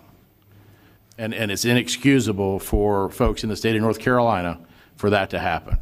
And so we ask for your help in getting this resolved as quickly as possible. But I need to know who to talk to today to get these folks in the services that you say you have available. So if we can follow up as soon as this is over, I would appreciate that. And if there's a central point of contact, we need that. We've been going case by case by case to the senator's office out of D.C. or here in North Carolina and wherever we can to get help. But we need that, and we need it today. Yes, sir. Yeah, let's please follow up afterward, and I appreciate your comments. I know Director Ray will talk a little bit about the disaster case management system that's up and running, but let's individually connect and get the contact information for the folks that you mentioned so we can make sure somebody reaches out. The other thing in, I'll say the medium term that we're hoping to stand up is a sort of single point of contact, right? Residents don't care, well, this goes, this service is provided by this agency or that agency or whatever. They need help and we need to get it to them. And so we are ultimately going to be working on a protocol that provides a single front door for residents, for businesses, whoever, to access and to receive guidance in case management. And obviously, again, we have the DCM that's set up, but we want to build on that. But yeah, I would love to circle back with you. All right, thank you. I have Representative Clampett and then Representative Prather. Thank you, Mr. Chair. Mr. Cribbs, thank you for recently taking my call about that issue. And I just spoke to Holly a few minutes before the meeting on the EO that I asked for on this expeditiously removing the red tape with these salvaged and damaged vehicles, et cetera. And that's speaking back to the executive orders. What's the update with that, please? So thank you for the context of the burden. It does seem like probably a very reasonable and appropriate process for disposing of an abandoned or damaged vehicle on a regular Thursday. But post-disaster, when you have a number of these vehicles that need to be removed from waterways or from driveways, we got to find a faster way. And so I spoke with folks in Buncombe County that were highlighting the problem. And to make sure we understand what their solutions are, they're coming back to us with a recommendation of what would be helpful and meaningful, and we'll take that into consideration because I certainly, in reading the emails, it was almost humorous at how hard it was to throw away some garbage effectively, which is what we're talking about. Follow, Mr. Chair. Yes, sir, with that, I appreciate that. I believe that we could put enough parameters around that to have sunset date and time and where it would be a contract between that particular entity and the county government. That way the fraud that could be tied to something like that would be avoided to where it wouldn't be just a citizen calling to say, come and get this vehicle. We don't really know where that vehicle's been paid for in insurance or declared as part of the flood damage or whatever. Additional question, Mr. Chair? Yes, sir. We mentioned about roads and bridges, et cetera. I have a railroad in my area that gets items out of Asheville, and they have to use Blue Ridge. Blue Ridge suffered some damage in their part. I think that's Representative Pless's area. Probably used to have that a few years ago. But is there any discussion about the work on the railroads to get the railroad in the western part of the state back up and taken care of where they can get? They're needing some ballast, they're needing ties, and they're needing new rails because it is an excursion service and we do rely on tourism. So I have not had specific conversations about the railroad recovery, but that's certainly something that we can look at and explore. I know that have learned that the Railroad Commission has a lot of different authorities and ways that they go about doing things, and so we want to make sure that we understand what funding mechanisms are available to them and work through that. Yeah, we'll circle back on that. Okay, thank you, Mr. Chair. Yes, sir. And Representative Prather. Thank you, Mr. Chair. Just a brief comment. It seems like a lot of these questions are really more relevant to FEMA than to our state agencies. So similar to Representative Turner's recommendation or request, if we could in a future meeting have a representative directly from FEMA that we could be asking these questions of. Thank you. I think that would be good. Okay, making sure I don't have anyone else in the queue. Anyone else have any other questions? Representative Penny. Thank you, Mr. Chairman. Excuse me. I think I heard these two gentlemen say that monies had been appropriated in the last few days or maybe last week. I have one, early on we had a lot of contractors from eastern North Carolina with bulldozers, excavators, debris removal equipment, and it was almost impossible with the number we were given to ever get them there. Some of them just went and did their work and came home. But I just texted somebody who is FEMA approved for stream mitigation, for debris removal, with multiple tub grinders, 4 to 6, who's been wanting to go to western North Carolina to grind up debris, which makes it a mulch, It's my understanding from him, they actually have, excuse me, magnets on these machines to pull any metal out. So what I would like is and supply to all the members of this phone numbers that we can talk to a live human being that will point people who've got the ability to go help and make their application, whether it's to these two gentlemen, FEMA, or whatever, so we can get the help there. North Carolina is a tremendous state. Down east where I live, obviously hurricanes is pretty much a regular thing with us, so we're always dealing with it. So we have people in place in this state that want to help their neighbors in the western part of the state. We just need a live human being to talk to coordinate getting the people where they need to be. Thank you. And possibly Mr. Ray might be able to shed a little more light on how that process works when he does his presentation. I have Representative Gillespie and then Representative Pirtle in the queue. Thank you, Mr. Chairman. Comment and just a couple questions.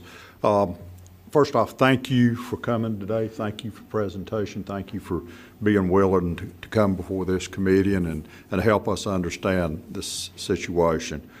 Going back to Representative Stevens' comments about personnel, and we certainly understand it will take additional personnel, and the placement, in particular the placement of those personnel. And I appreciate your comment that there needs to be a certain number of folks that are located here to accommodate our needs. I would suggest, based on my understanding of the interstate between here and there, and I think maybe my colleagues along this road could clarify that if I'm off base, but that road's open and clear for travel.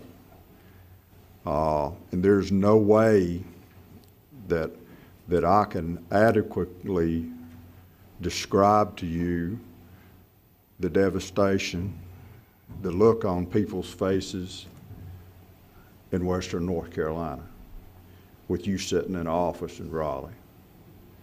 So I just can't encourage you enough to put those people in Western North Carolina. But for multiple reasons. I think they'll be more productive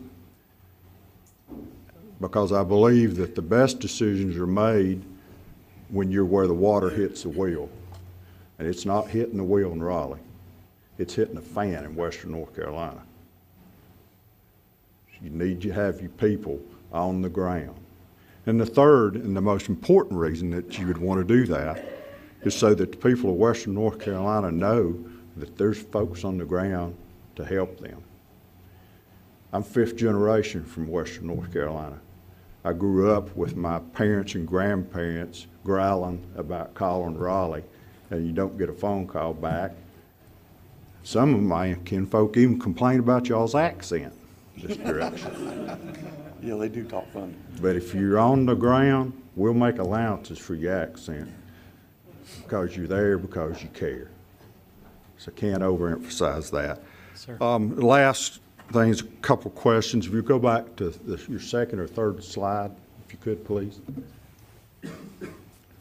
Just tell us one that outlined the damage totals estimates. Okay. Keep going back. I think it's maybe the third slide. There you go. Thank you. I appreciate your comment, you know, that this isn't about the effort, this is about what we accomplish. And not to oversimplify things, but if you look up there, those 105 lives that were lost, we can't bring those back. But what I would love to know is the other four items. You know, those 74,000 homes, how many of them's repaired? Done. And you know, I understand the funding issues. I understand the dynamics of what we're faced with. But, you know, just point blank, of the 5K miles of roads that's impacted, how many miles of that is fixed? Because to me, that's the measuring stick for the comment that you made. All this other is important, and we need to talk about it, and we need to understand it. But at the end of the day, if there's 50 million cubic yards of debris, there's 50 million yards of debris that needs to be removed. And there's a number. We've removed how many cubic yards, so we're X% done, we're X number of days in it, and we've spent X number of dollars doing it. If we can get it boiled down to something like that, I think it'll go a long way towards helping me understand, are we really making any headway with this, or are we just talking, and we're planning, and we're doing a lot of other things to try to get it done, but we're just putting out a lot of effort, and we're not getting any results. Thank you, Mr. Chairman. I was just going to say, everything that you just said resonates very much, and I appreciate that. In the long run, our hope is to provide, I don't have the numbers with me, although I keep referring to your presentation, but I know you've got some updated numbers on some of the progress there. But again, in the medium and long run, our hope is that we've got clear dashboards that we can present that information to you, so you can look at it whenever you want. And certainly we're good gophers. We can run anything down that you need anytime, but also in addition to that. All right, I have Representative Pirtle and then Representative Dixon in the queue. Thank you, Mr. Chairman. My question centers around a comment made by my friend and colleague, Representative Pless. He talked a little bit about Buncombe County doing a hiring freeze because they had expended so many dollars on the front end, and which I guess could potentially put a pause on the core services they provide their community, even the ones that need, until they reimbursed on the back end. And I can't help but believe that Buncombe County is probably not alone with many municipalities and local governments in the western part of the state. So I'm just wondering what strategy you have in place to help those communities, those local governments, continue to provide the services that are needed while they're on the front end and not just the back end, not just the reimbursement. Thank you, Mr. Chairman. So a couple of strategies there. Number one, making sure that they understand how to access the funds that the Assembly has already provided to solve that challenge with the cash advance efforts with the Treasury. Getting that launched is critical. Make sure we communicate how to access that. There are also ways within FEMA to do expedited PWs that advance dollars to these communities. All they have to do is request that. So we need the county managers and the municipal emergency managers reaching out to their points of contact at North Carolina Emergency Management to understand that process so they can get dollars in the door before they've had to write the check. Some of those decisions are being made based off of their understanding of tax receipts, what they're seeing, and that negative dip from the previous quarter, and the uncertainty of whether or not when it's going to turn around, when we're going to find normalcy again. And so, we want to do our best to make sure that they have options, but it is a very real challenge. Right now, we don't have a funding stream for lost revenue, and there is hesitancy to take on more debt. And so, at some point in time, if this challenge continues to persist, we're going to have to talk about what it looks like to do some sort of revenue replacement grant to communities. But that sets a challenging precedence. And so we're doing our best to inform about the mechanisms that are available to them now, and hope that will fill the void. So I would second what Mr. Krebs just described, but in addition to that, one of the things that we heard about when we were, second, third of January out in Swannanoa, for example, was folks saying, I want to get federal assistance, but it feels like I've got this pile of tax forms basically to fill out in order to get that assistance. And I go to my county and they say, well, I'd love to help you, but we're swamped right now. And so the follow-on consequence is, when you've got local governments that are just trying to keep their nose above water, they're not able to do all the additional things that might be put upon them as a result of the recovery effort. So one of the things that we're working on is ultimately trying to stand up a better intergovernmental apparatus, and then some additional technical assistance, so we can get people to the right place, and not, because the default is, of course, you're going to call your local folks, your local government. And so how can we support them or readjust the streams of phone calls that they're getting to get to the right people? All right, thank you. I have Representative Dixon and then Representative Loftus. Thank you, Mr. Chair. Thanks, gentlemen, for the presentation. Having been involved in several instances of the state trying to assist people or trying to help people, one of the factors that once we determine some figure that represents damage, in the past we have had discussions about to what extent are we going to be able to help people. In other words, I think it's obvious that we can't make everybody whole. I think that's, we want to help. To what degree have you discussed, once you know these figures, a target of the extent to which we're going to assist people, since we cannot make everybody whole? Yeah, I'll start. I mean, as the financial picture gets clearer and clearer, that'll enable us to identify those targets. I mean, when we're looking at, so the HUD action plan, for example, we're looking at grants of a maximum size and all that.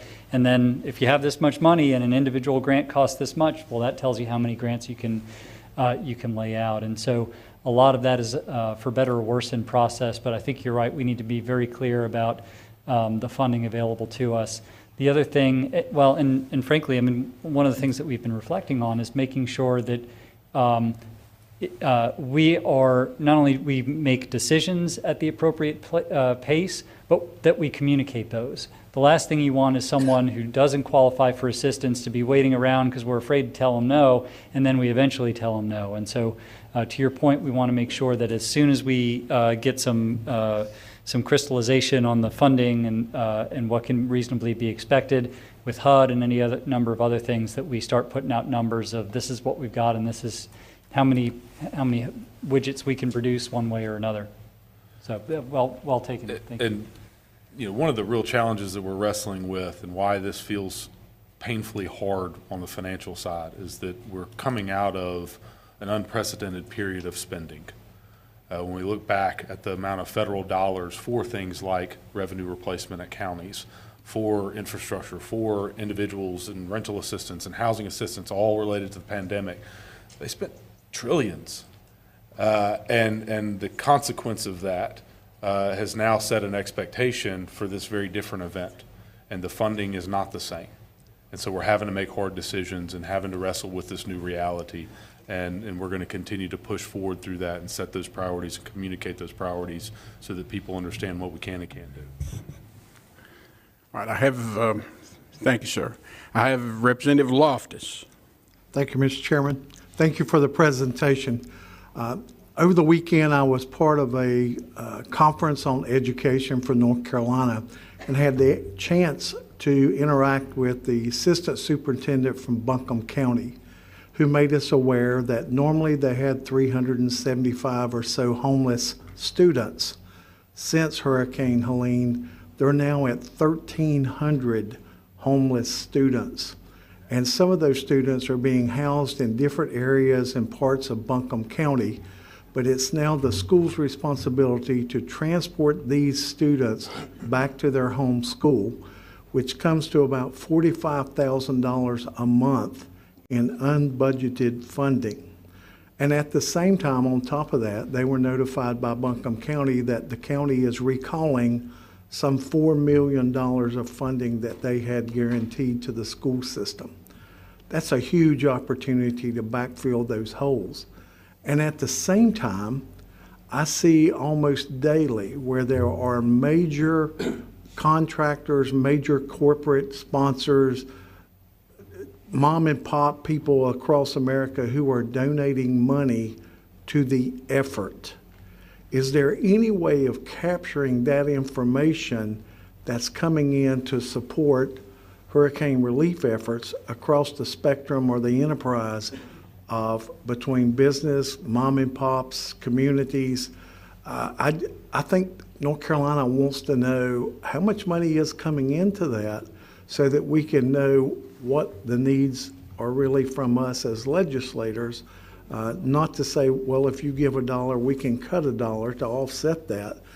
But the response has been, well, I just kind of want to know how much money is coming to North Carolina through all these endeavors. Thank you, Mr. Chairman. Thank you, sir. And to your point, one of the things that we've been trying to do is build an apparatus. I don't think we're going to ever know about every dollar that comes in, but one of the things we're trying to do is build out an apparatus so that we have a better lay of the land. We can get a good, at least course cut on the dollars that are coming in. But that's, so part A is monitoring, and then part B is kind of going on offense and saying to various national or international or state foundations, hey, these are the targets we're trying to paint. How can you help us? How can we partner? If we find some money or if this other foundation gives some money, what can you do to match that? So one of our first hires, other than our deputy, Emily Ganji, was Eliza Edwards, who's is stationed out in Waynesville right now. She is our director of community partnerships, and so she is working on others. It's a lot of just block and tackle and making phone calls and sending emails, but we're trying to build those philanthropic relationships and build that structure so that we can do that. Partly for monitoring, partly for situational awareness, and then partly so that we can, again, go on offense and capture more dollars. All right. You good?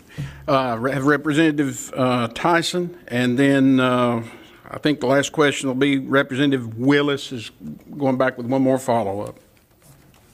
Thank you, Mr. Chairman. You say there's estimated 74,000 homes damaged. Do you have those broken down into different categories from destroyed to maybe loss of shingles or? I don't have that data on me right at the moment, but yes, FEMA does categorize them. Yeah, can you get that to us, please? Yes, sir. We'll get it to you. And based on your past experiences with Hurricane Florence, Irene, Matthews, which is recent history, really, do you have your arms wrapped around how long a recovery this is realistically going to be before you're 80%, 90%, 100% of the structures? I'm just talking about the structures, not necessarily the, other ancillary infrastructure stuff would be put in place, assuming that we can get the necessary funds from the federal government, matching state government. If things go well the way that they're supposed to from a funding perspective, we have 6 years to spend the HUD funds. We intend to do it faster. So I think we could, our goal will be to be largely complete with the housing function over the next 4-year period of term. And then in regards to the other structures, when we start talking about some of the municipal systems, water, roads, bridges, some of those things that are just take time, that probably could drag out to, over the next 10 years, just in the course of events. Some of that time is involved in trying to make those structures better. And so there are funding mechanisms available to do that, and that's part of making the community stronger. And so there's a balance there of making sure we take advantage of those opportunities for long-term success, but also having the interim solutions that we need to get back to daily life as quickly as possible. But I think we need to be comfortable around a 10-year mark. Yeah. So there's no doubt, just to build on that, obviously there's no doubt this is going to be a long haul, but there are going to be unforeseen circumstances, but ultimately we want to try to control as many variables that we can. And so obviously the funding that we come back to you all will influence that. The other thing, and you saw it in our federal agenda, is working with President Trump's administration to see what we can do to extend what's called the 100% match period. So there is a period currently of 6 months from the storm until end of March where FEMA provides 100% match for certain reconstruction, certain repair efforts. At the end of that time, the match goes from 100% to 90%. Now, that doesn't sound like a lot. It sounds like a good deal if you're going to the grocery store. But what that means, because of the enormity of the damage, is that 10% scares a lot of folks away, because it's multi-millions of dollars coming out of local budgets or whatever it is who are already strapped. And so one thing we can do, and really this is one of the top 2 or 3 priorities for our federal agenda, is seeing if we can extend that another 6 months. That's what we've asked President Trump for. It can be done by executive order. It can also be done by Congress. But we're trying to highlight that because I think that kind of thing will prevent local governments and others from being scared off on the repairs that they need. Follow up, Mr. Chairman. Yes, sir. The model that you're going to use for the rebuild, for the construction part, for people's homes, is that based on similar model that you use for Florence or has been used for some of the other hurricanes? In other words, you're going to take advantage of the NGOs as much as you can, I assume? Good. So many of these nonprofits are doing tremendous work right now, every day, and we're going to do everything we can to encourage them and facilitate as much of that work as possible, because we know there will be needs that aren't met. But there will be eventually procurement for builders that oftentimes partner with NGOs to execute a construction mission where we will define the types of homes we're going to build, and a repair program and a replacement program, elevation standards, all of those things, and set them under a strict timeline of how quickly they have to build those homes, and assign those out to builders to scale a very large repair reconstruction program rapidly. And to Representative Loftus's point, this is one of the reasons why it's really helpful for us to know all the NGOs and others who are players, because there's no one else whose responsibility it is to look at the entire landscape and start playing matchmaker to make good projects happen. And so that's something that we're hoping to build the capacity to do. Then I have just one more follow-up. Yes, sir.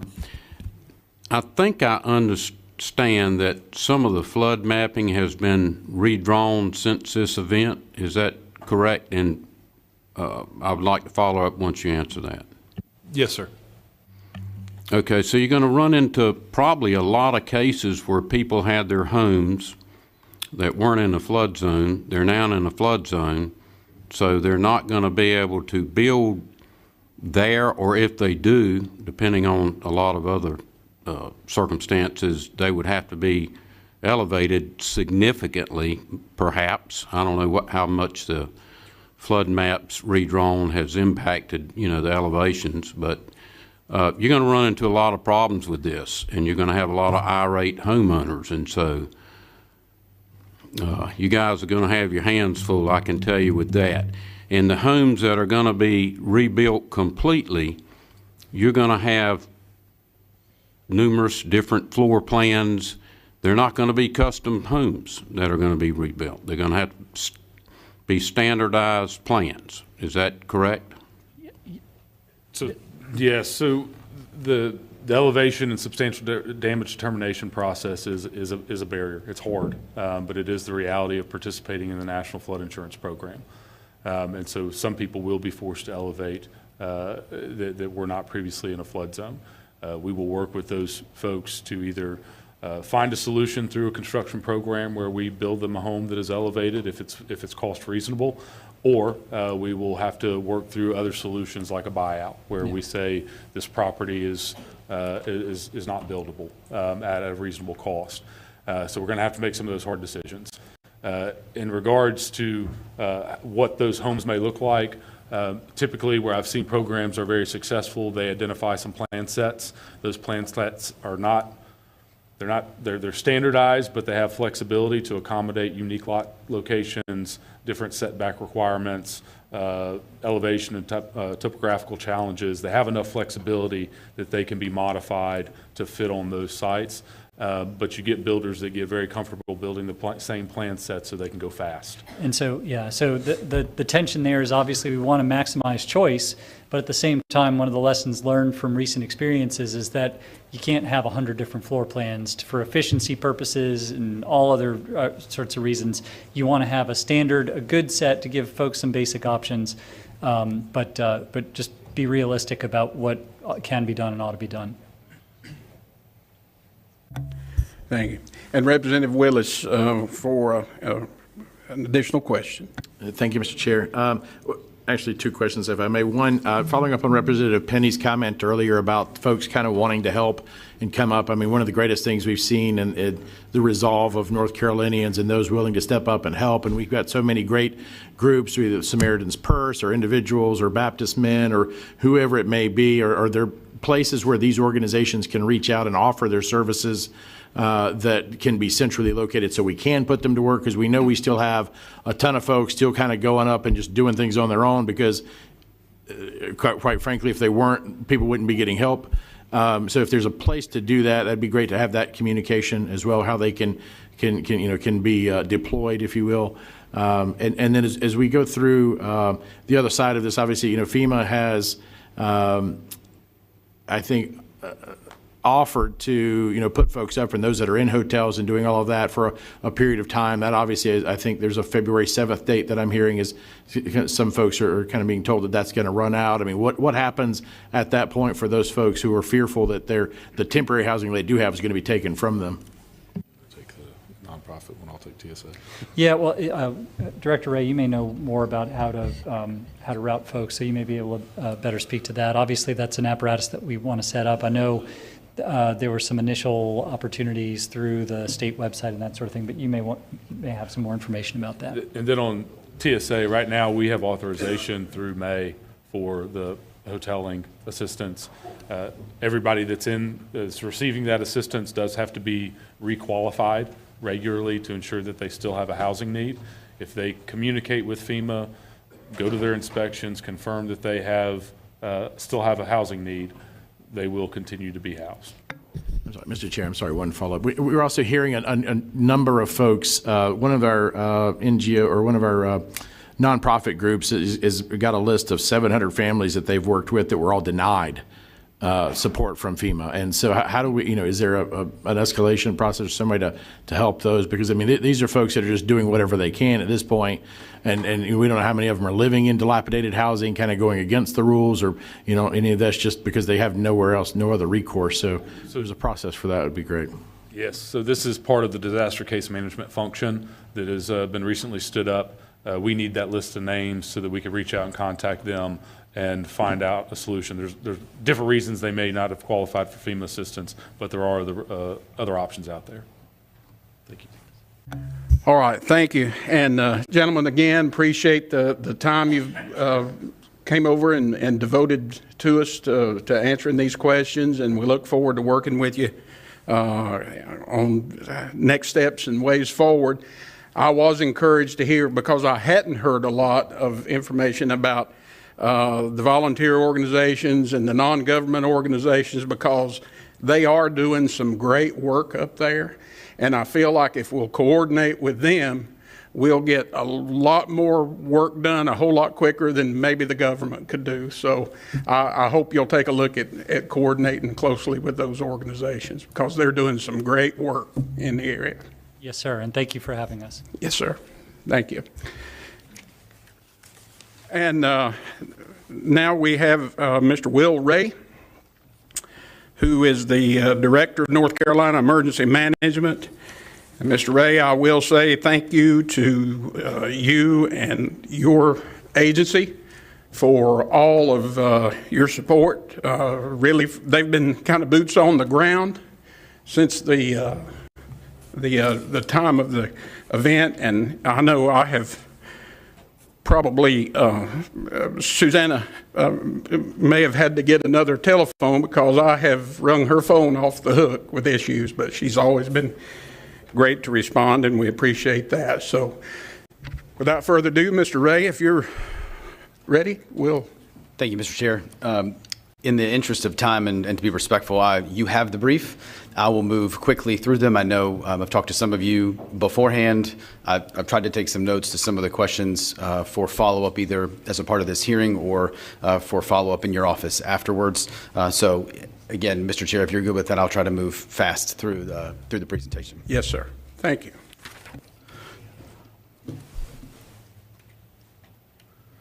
So we were requested to come talk about three specific areas today. One is just an overview on FEMA's temporary housing program and the housing options that are there.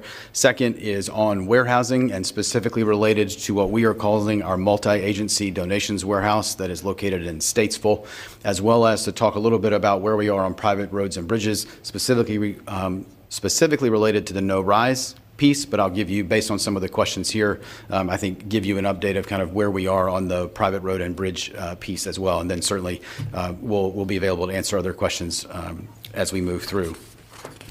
I will say I will not bore you with the numbers and waste your time, but if you go to ncdps.gov/Helene, there is a by the numbers section on our website where the numbers related to the categories that I'm about to go through with you are there. So I won't read them to you today. Happy to answer specific questions about data. But I think one of the things we wanted to talk about is specifically housing options that are available. I think when folks hear of post-disaster housing options, many times you think trailers or mobile homes. Those are one solution that are in the toolbox for this from FEMA, and so wanted to make sure I think folks were fully aware of what is available through that program.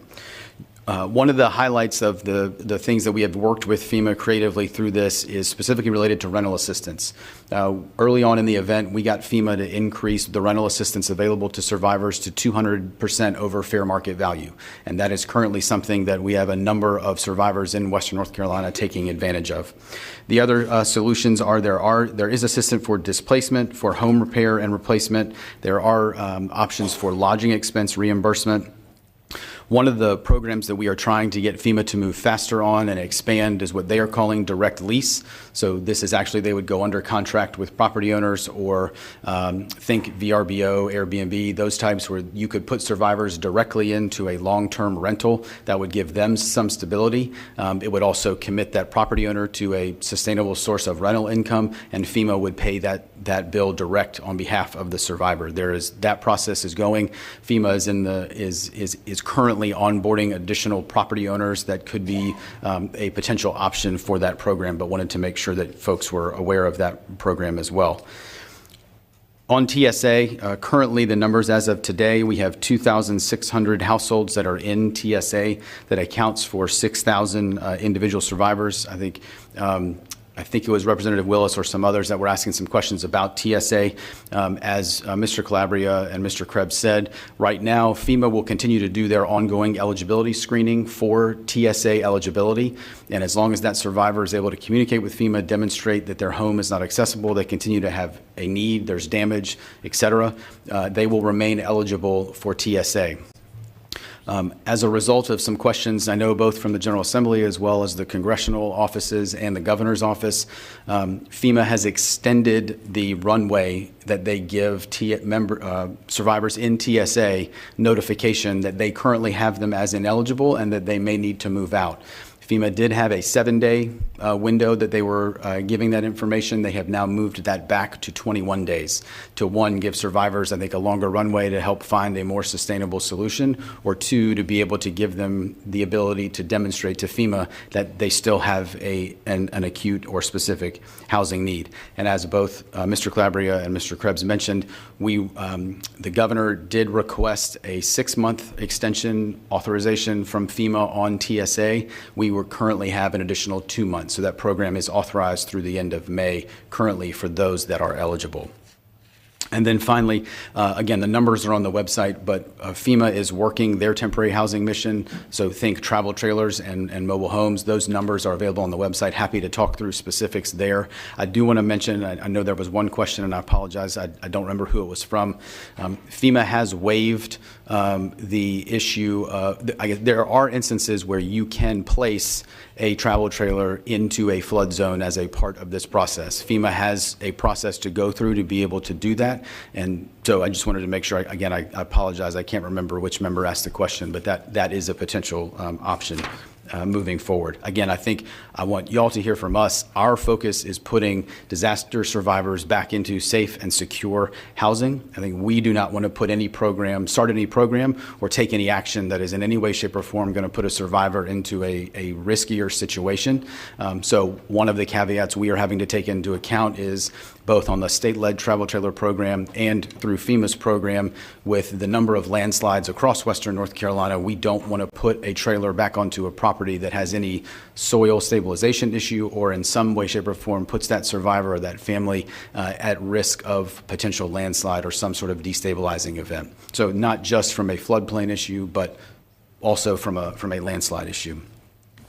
As Mr. Krebs and Mr. Calabria briefed on, related to Executive Order 1, we have worked with FEMA to allow them to continue run in their lane on travel trailers and mobile homes. The governor also directed us to stand up a state-led travel trailer program that is under FEMA's non-congregate sheltering program. That's what governs it. Again, we can talk through some of the numbers as number of outbound calls we've had, folks that we have talked to, Representative Willis or others. I will get to the slide here in a second. The phone number that we have publicly for disaster case management is the same phone number for the travel trailer, the state-led travel trailer program. So if you have individuals that you know of with contact information now in your hand, please send them to me. We can give those to the DCM team. They will proactively reach out and contact those individuals. If you have constituents or survivors that come to you asking, who do I call? What's an entry point? That is a current entry point right now. Currently, there are travel trailers from the state-led program that have been placed in Ash, Avery, Haywood, McDowell, and Watauga, and we have a number that have been assigned to the contractor, and they're working through feasibility and placement right now. Our goal is to expedite housing as quickly as possible. Again, as I think you've very clearly heard, we have to play within the guidelines of the federal programs that we have access to, but our direction from a number of levels has been to get creative and to move things as fast as we possibly can because of the size, scope, and scale of this event. I won't read the slide to you. This is the phone number on the slide. You have the deck. This is the phone number for our disaster case management program that has been stood up. FEMA has a disaster case management program. They write the rules for it. Then they provide the funding to the state to be able to implement that. This gives you just a little bit of flavor of, since that program has been stood up, the number of active clients we currently have broken down by some of the specific needs that they have. You do see one category on there about FEMA assistance. We know that there are a lot of limiting factors or barriers to be able for survivors to be able to effectively and successfully navigate the FEMA process of registering for individual assistance and stepping through all of those requirements. This is a function that is available to help either them navigate that, or FEMA does offer what they call enhanced services to be able to, again, offer maybe a little bit more direct support to a survivor. Switching gears, and I do want to say, I think this is a highlight to what the chair just said. You've heard me talk about it before. I know you laugh when I say it. We take a whole of community approach. So this is not North Carolina Emergency Management solving this problem. This is not the state government solving this problem. When I talk about the State Emergency Response Team, our nonprofits and volunteer agencies have a seat at the table, are in the EOCs, and are very much a part of what we do.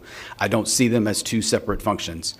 The reason I say all of that is one of the areas that we have partnered with one of both, so I think, and again, I can't remember who asked the question, but what's the overarching umbrella? Right now, we work with the North Carolina Volunteer Organizations Active in Disasters, or NCVOAD. That is a kind of a guiding umbrella of affiliation of various nonprofit and volunteer agencies that are working in this space. They sit in the state EOC. They have representation. We have engagement with them, as well as a number of those individual organizations that do really incredible work. One of the areas that we have taken them up and wanted to showcase for you today is on the donations management in our multi-agency warehouse in Statesville. So as many of you are aware, in Steady State Blue Skies, we have a warehouse in our central region in Burlington, and we have a supply warehouse in Baden, North Carolina, more towards the west. I think we've put forward through OSBM and others, I think there is a justified need to move a warehouse further into the far west North Carolina to be able to resource folks appropriately. Those are our steady state warehouses that have various commodities in it. As a result of the commodities that were procured during this event, we have temporarily opened another warehouse in Moxville. that have commodities that are being actively rotated and distributed based on request to cities, counties, and towns.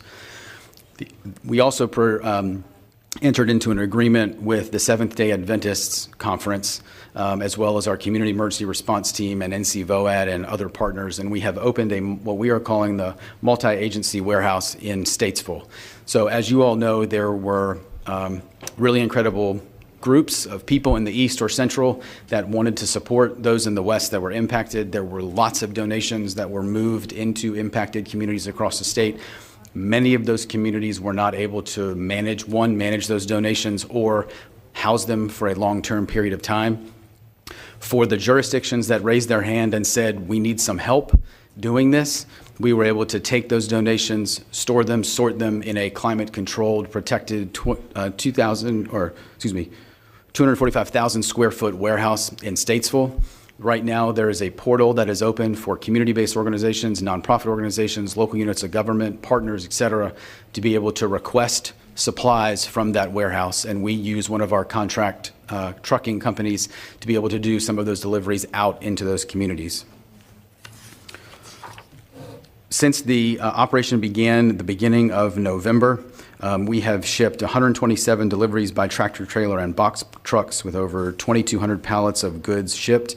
This has gone to 76 nonprofit organizations, 19 pop-up community organizations across 27 counties plus the Eastern Band. We've also connected and made shipments direct to an additional 530 different distribution points, primarily with faith-based groups, as well as some targeted outreach to some of our providers that do our WIC programs in Western North Carolina. I believe Representative Green and some others have expressed some interest in coming to see that warehouse, to see what is there, to help get the message out about what is in that warehouse and available. Please reach out. We are happy to coordinate that as needed. I want to take a brief second to talk about private roads and bridges. Again, I think we've talked about this a lot. I do want to make sure that folks understand kind of the current options that are on the deck. One is under the Individual Assistance Program, and I won't read the chart to you. You have that in front of you.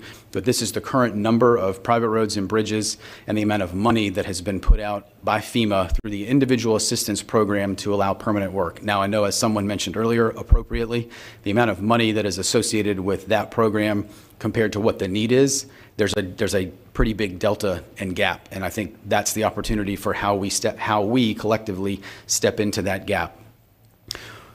As we looked at size, scope, and scale of the incident, we worked with FEMA in the fall to try to creatively utilize what we call emergency protective measures. So under the public assistance side, we have also stood up a private road and bridge program. We have been in the negotiation phase with FEMA to understand what they are willing to be able to support for temporary access bridges. We are still working through those details with FEMA to maximize the federal dollar that is available to put these bridges back into place.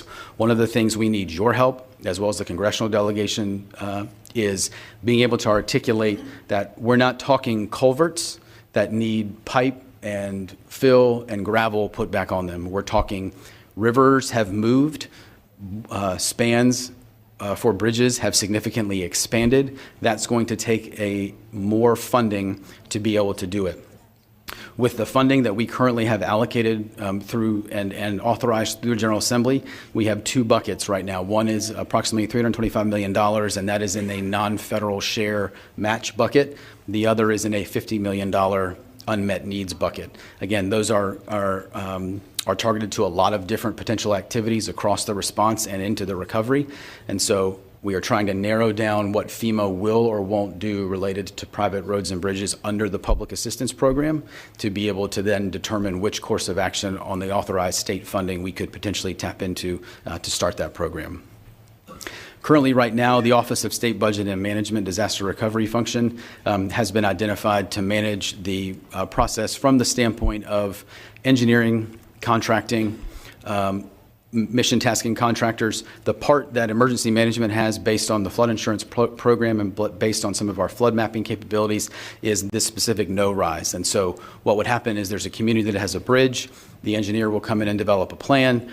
They will transmit the plan to our engineers. We have upstaffed our capability to bring on additional contract engineers to quickly turn these plans when they do come in, to ensure that they are not in any way, shape, or form negatively impacting the floodway, causing flooding downstream significantly, and meeting the federal requirements. So you have a separate analysis to allow that no-rise certification to happen and then allow construction to occur.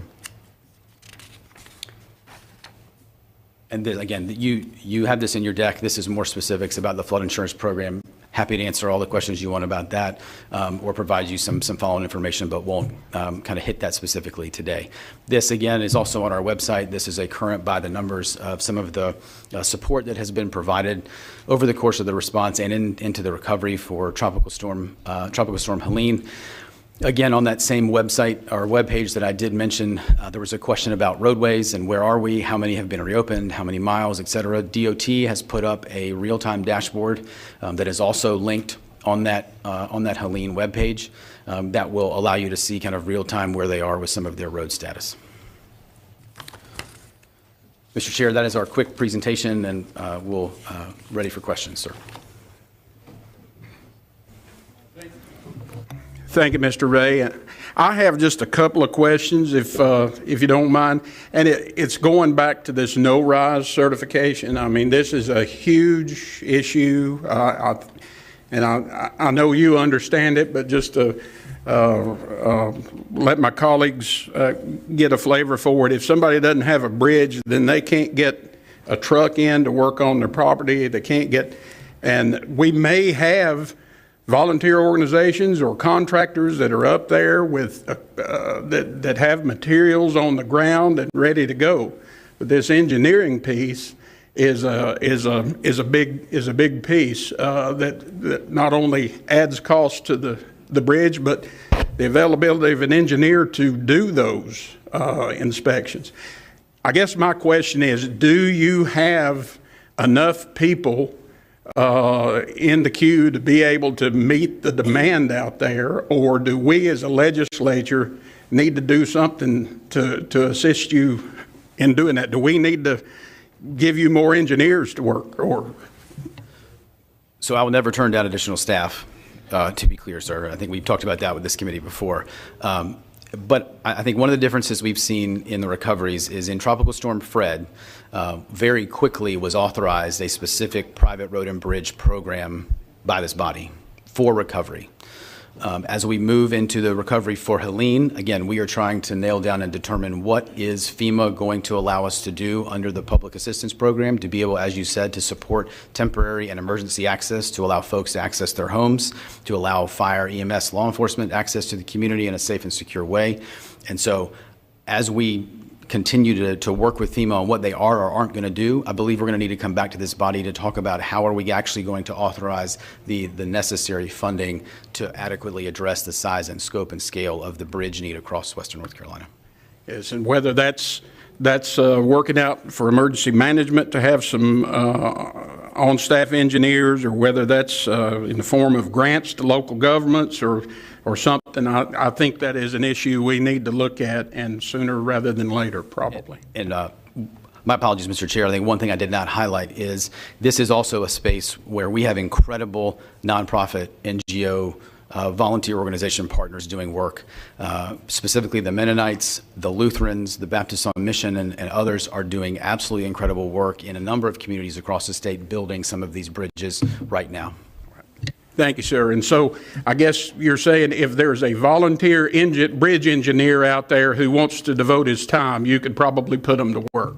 We will happily work with our local jurisdictions, figure out what their needs are and how we can match up capabilities. All right, thank you.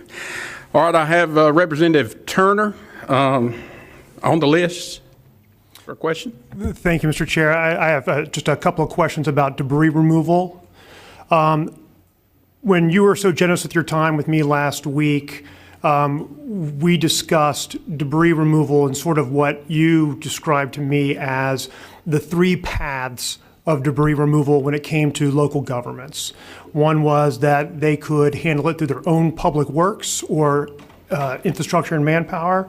Number two was they could contract with the Army Corps of Engineers, or 3, they could contract with, basically fall under the state contract, or the contract that had been negotiated by the state to be FEMA compliant, and basically use those approved contractors. At the time when you and I spoke, it was a single contractor.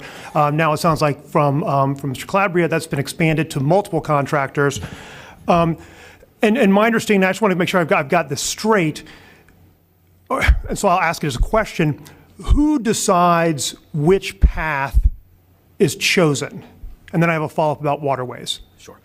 So great question. I think fundamentally, the route or course of action on debris is a local decision.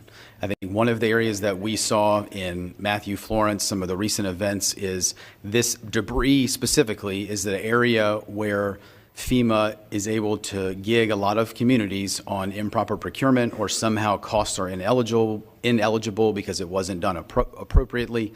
One of the lessons learned, and the reason we did a state contract that jurisdictions can pull down on, is so that we know that it was procured correctly. That contract was reviewed by FEMA and their procurement team many years ago pre-event to make sure that it met all the CFR requirements to be able to be compliant. We do not necessarily manage the contractor on that. In those instances, that is the jurisdiction saying, we want to utilize this contract to get these contractors in to do our work. They mission task them. They determine where they need to go in their jurisdiction. And so, as you said, there are a couple of options. First is that force account labor. And if you look at the disaster area, there are a number of communities on the edge that used public works or some combination of county staff to clear the majority of their debris, and and that was adequate. The other option would be some of our larger jurisdictions especially had pre-procured debris contractors already that they did on their own. And so there are some that have those that are doing work on in their jurisdiction on their behalf. You also have the state term contract where they can now pull down off of multiple vendors. Right now we have 3 pre-qualified that are able to do that work. And then, as you said, there is the Army Corps of Engineers. I think one of the items to be aware of, and one of the nuances, if a local jurisdiction decides to use their own contractor or use one of our pre-disaster contractors, they are required to outlay that cash for the service and then get reimbursed. If they decide to go the route of the U.S. Army Corps, that is done under a federal mission assignment tasked by the state, and so there is no cost to them. And I know someone mentioned earlier about cash flow, and debris is very expensive. And so there are some jurisdictions that we have worked with to either what we call expedite their project worksheets, so move them faster through the process, give them some portion of funding up front to be able to deal with some of the how do we continue to maintain continuity of essential services. There are some other options we're exploring through FEMA to be able to help mitigate some of this cash flow challenge. As you know, all of that comes with some sort of balance of risk on the front end. The more cash we front load onto this, the documentation, the requirements federally may look a little different. We want to put all the options on the table for these communities. We've also worked with the Treasurer's Office over the last couple of weeks, as well as the County Commissioners Association and some other partners, to try to structure, how can we help structure their program in a way that also meets this need quickly. So just to clarify, so in the case of the area that myself and Representative Ager and Representative Prather represent, Buncombe County, so Buncombe County might choose to go with the Army Corps of Engineers for county debris removal, but the town of Black Mountain might say, we can handle it on our own with our existing public works, and then the town of Woodfin might say, we want to fall under the state contract and do it that way. And so you might have 3 different entities operating under 3 different debris removal mechanisms in the same area. Okay. So then second, I want to beat, and this is Representative Pless was kind of talking about a little bit before, I believe it was Representative Gillespie, is so if you go down the French Broad River and you're traveling around Old Marshall Highway from Asheville or Woodfin down to Marshall, and you saw where Silverline Plastics, which is a PVC manufacturer, all their inventory was swept down the river. And so you have debris in the river. You have debris on the banks below the high water mark. You have debris on the banks above the high water mark. And then you have debris that is 30 feet up in a tree, and then debris that's probably another 10 feet up on someone's land across the road. And in special cases, like I'll go back to Woodfin, you have that river bisecting the town of Woodfin. So how are the different jurisdictions for cleanup in something like the French Broad River like that, giving those different levels or layers of debris, how is that being determined and who's determining it? So good question, I think, and this is also related to one of the other questions that came, and I'm happy to dig into specifics, and I apologize, I don't remember who asked the question about some of the permitting. Waterway debris is partly governed by the FEMA program. It is also regulated by the USDA and their NRCS and Emergency Watershed Protection Program. And so I fully understand for me to say it's complicated is not an acceptable answer, but there are, when it comes to waterways specifically, it can get challenging to coordinate all of the various regulations and partners that are involved.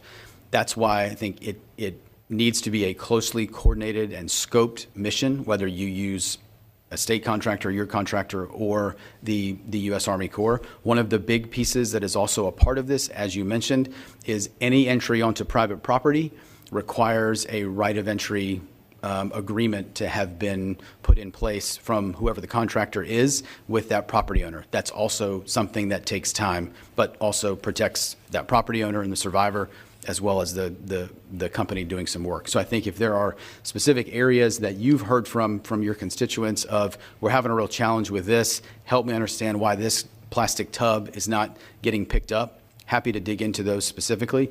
I think as you heard from Mr. Krebs, I believe the priority right now order is right of way, because that causes the most imminent public safety or public health risk. And so the prioritization is very much to focus on right-of-way debris right now. Then you will have private property, commercial property, and waterway kind of all follow behind it for that reason. One more follow-up, Mr. Chair. So if the town of Woodfin does have a question about, and they're getting conflicting answers from Army Corps, from USDA, from FEMA, is that something where I could say to the mayor, hey, or the town manager, hey, you need to talk to Director Ray's office, or at that point, do I push them over to Grow NC? I think either way we will get the solution to that jurisdiction, whoever it is, whether the entry point is through Grow or NCM. Right now, we are working very closely together. And so I think there's not a whole lot of daylight there. If they get information on a question about debris, they're going to push it over and vice versa. So I think we want to make sure that the right answers, the right resources get to the local level as quickly as possible. All right. Thank you, Mr. Chair. Thank you, Mr. Ray, Director Ray. Appreciate your time. Thanks, sir. I think one alibi to that as well. I think right now there's a joint, I believe we talked about it with this committee last time. There's a joint field office set up in Hickory that has a significant number of federal staff, so FEMA, U.S. Army Corps, as well as representatives from the state. We have assigned staff by zone to Western North Carolina and have them broken down by subject matter expertise. So there is a debris point of contact that is out there for your jurisdictions to go to as an entry point to say, we're having a challenge, I have a question, can you help us navigate this? We can work with Susanna and team to make sure that you have that current contact list and make sure that your survivors have that as well. All right, thank you. Representative McNeely, and then I have Representative Pless on deck. Thank you, Mr. Chairman. Put that down a little bit. I got a couple questions, if you don't mind, sir. Number one, where in Statesville is this warehouse at? Of course, you asked me that. I do not have the address sitting in front of me. I will get it to you, and happy to take a ride over there. I know of one, I think, that's near the interstate, interchange of 40 and 77. Is that I can remember the property owner. I will get you the address right after this. And, all right. That's my district. That's why I'm just curious. Yes, sir. I really haven't heard that they had this, so enlightened today. I think Representative Turner took one of my questions, but seems to be the problem, and I said this earlier, and I'll say it again to you right now. Like I said, we've got multiple agencies telling people different things. And as a landowner, I continue to say this because I've heard this over and over again. And basically, they're saying EPA has come and told us we can't go get the stuff out of the river that's on our property and get it out of here. And so how are we going to circumvent that, or how are we going to fix this so that these people can actually help participate in their own cleanup?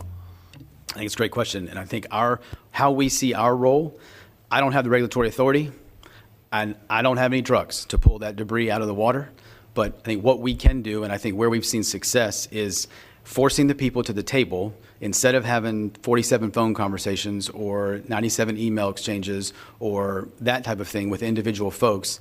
Let's get the right partners around the table quickly to talk about the specific issue and solve the problem. And I think that's one area that we need y'all's input and feedback to say, we keep hearing about this issue in the town of Woodfin, just making it up, and we need some staff to come out here. We need y'all to dig in and help navigate this.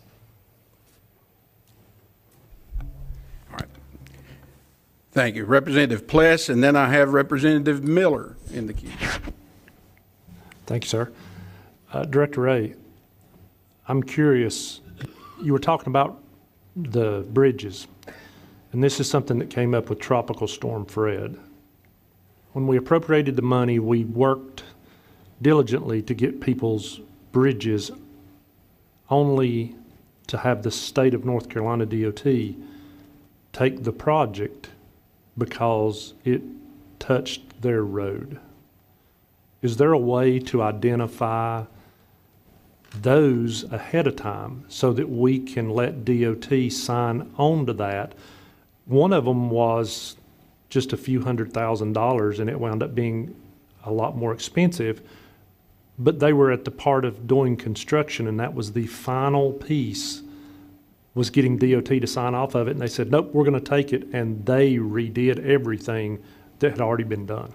I know which bridge you're talking about. So I think we don't want that situation to happen again. And so I think our intent is to work with DOT to very clearly understand the universe of the bridge need and the direction that we're going, and to have better communication with them.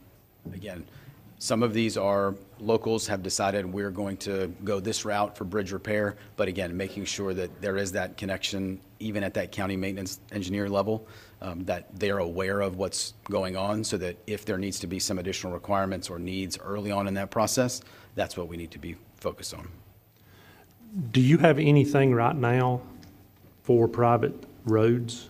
This is not a bridge that's going to take 6 months to build, but I keep getting phone calls about people's roads that were washed out, and they keep saying, we need money, I need to access whoever's going to fix it. Do you have a way to do that yet?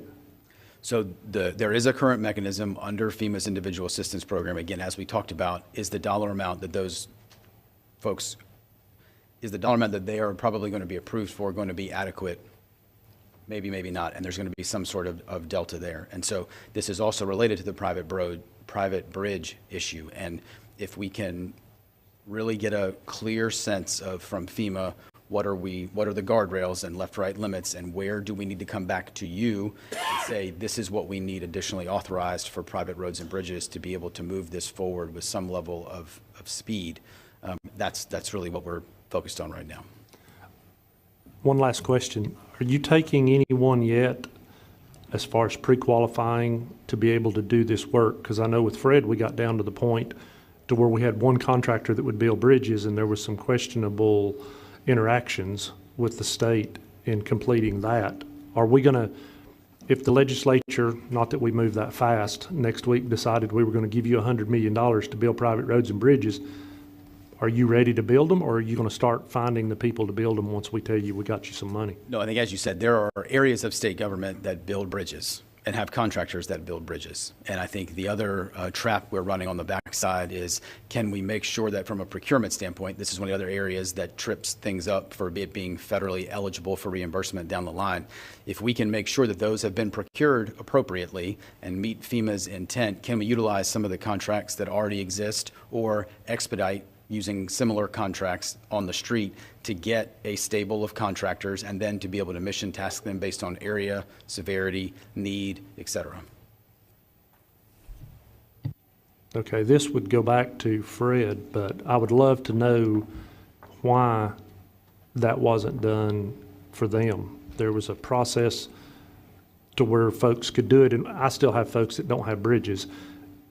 But part of the problem, it took so long to rebuild them because there were no contractors. So just, that's not a question for today because I don't expect you to know the answer, but I would love to find out why we didn't use that process with people we already had in the system to speed the process up with Fred. Understood. I will say, as you very well know, the size, scope, scale impact of this event compared to Fred, I think magnitudes higher. And so we've been able to work with FEMA to maybe, where we can, do things a little bit differently, expedite some of their policy changes, try to expand the focus and some of that, but happy to connect offline specifically about those questions. Okay, thank you. That's it. All right, I have Representative Miller and then Representative Ager. Thank you, Mr. Chair, but Director Ray has already answered all of my questions relating to storm debris removal, so thank you very much, and thank you for your presentation. Yes, sir. All right, Representative Ager, and then I have Representative Dixon in the queue. Thank you, Mr. Chair, and thank you, Director Ray, for being here. It goes a little bit broader, but obviously focused on our Buncombe County situation, revenue loss, and the impact that that's had on, and is going to continue to have on the emergency management function of counties moving forward. But even more specifically, I'm worried about our fire departments, our local fire departments, and they're going to see that same revenue loss when it comes to property tax collections and other things. And so I'd just like to understand how that's impacting your efforts now and what we can, what tools are in the tool chest to improve that. So I think great question. I think right now we are also still actively engaged. I would say part of the agency is still involved in what we will classify as more response operations. And so we are continuing to support some level of commodity distribution or water distribution in some of the areas.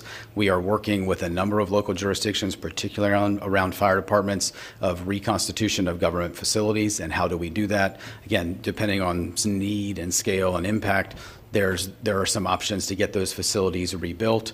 I think helping local agencies and local jurisdictions navigate all the nuances of what's eligible, what's not, how to get to yes. So I think, short answer to your question, though, I think that particular issue is going to be a longer term, down the line, unmet need that we will need to evaluate. How do we support those needs with potentially state funding? Again, we have the initial pot of $50 million that this body has authorized for unmet needs.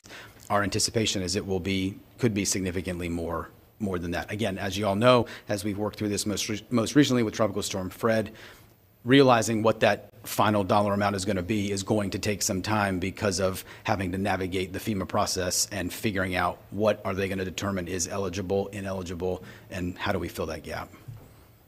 Thank you. Just a quick follow-up. And so basically, I mean, obviously, we're going to know what that unmet need is, but it's not impacting the work that you're doing now. That's what I'm hearing. I think because of the impact to those communities, it certainly is impacting the work that is happening broadly for survivors and how we work with them. And so I think our direction to our team has been, we figure out a way to get to yes in supporting those local jurisdictions. It's very clearly not going to be eligible for us to do some of this, but if that's what helps get this community back online, I think we've operated under the direction of figure out how to support these local jurisdictions that were just significantly impacted, have significant capability and capacity loss. We need to get their essential government services, to include public safety, back online and stable. And I think we're committed to working with our local communities to do that. Thank you.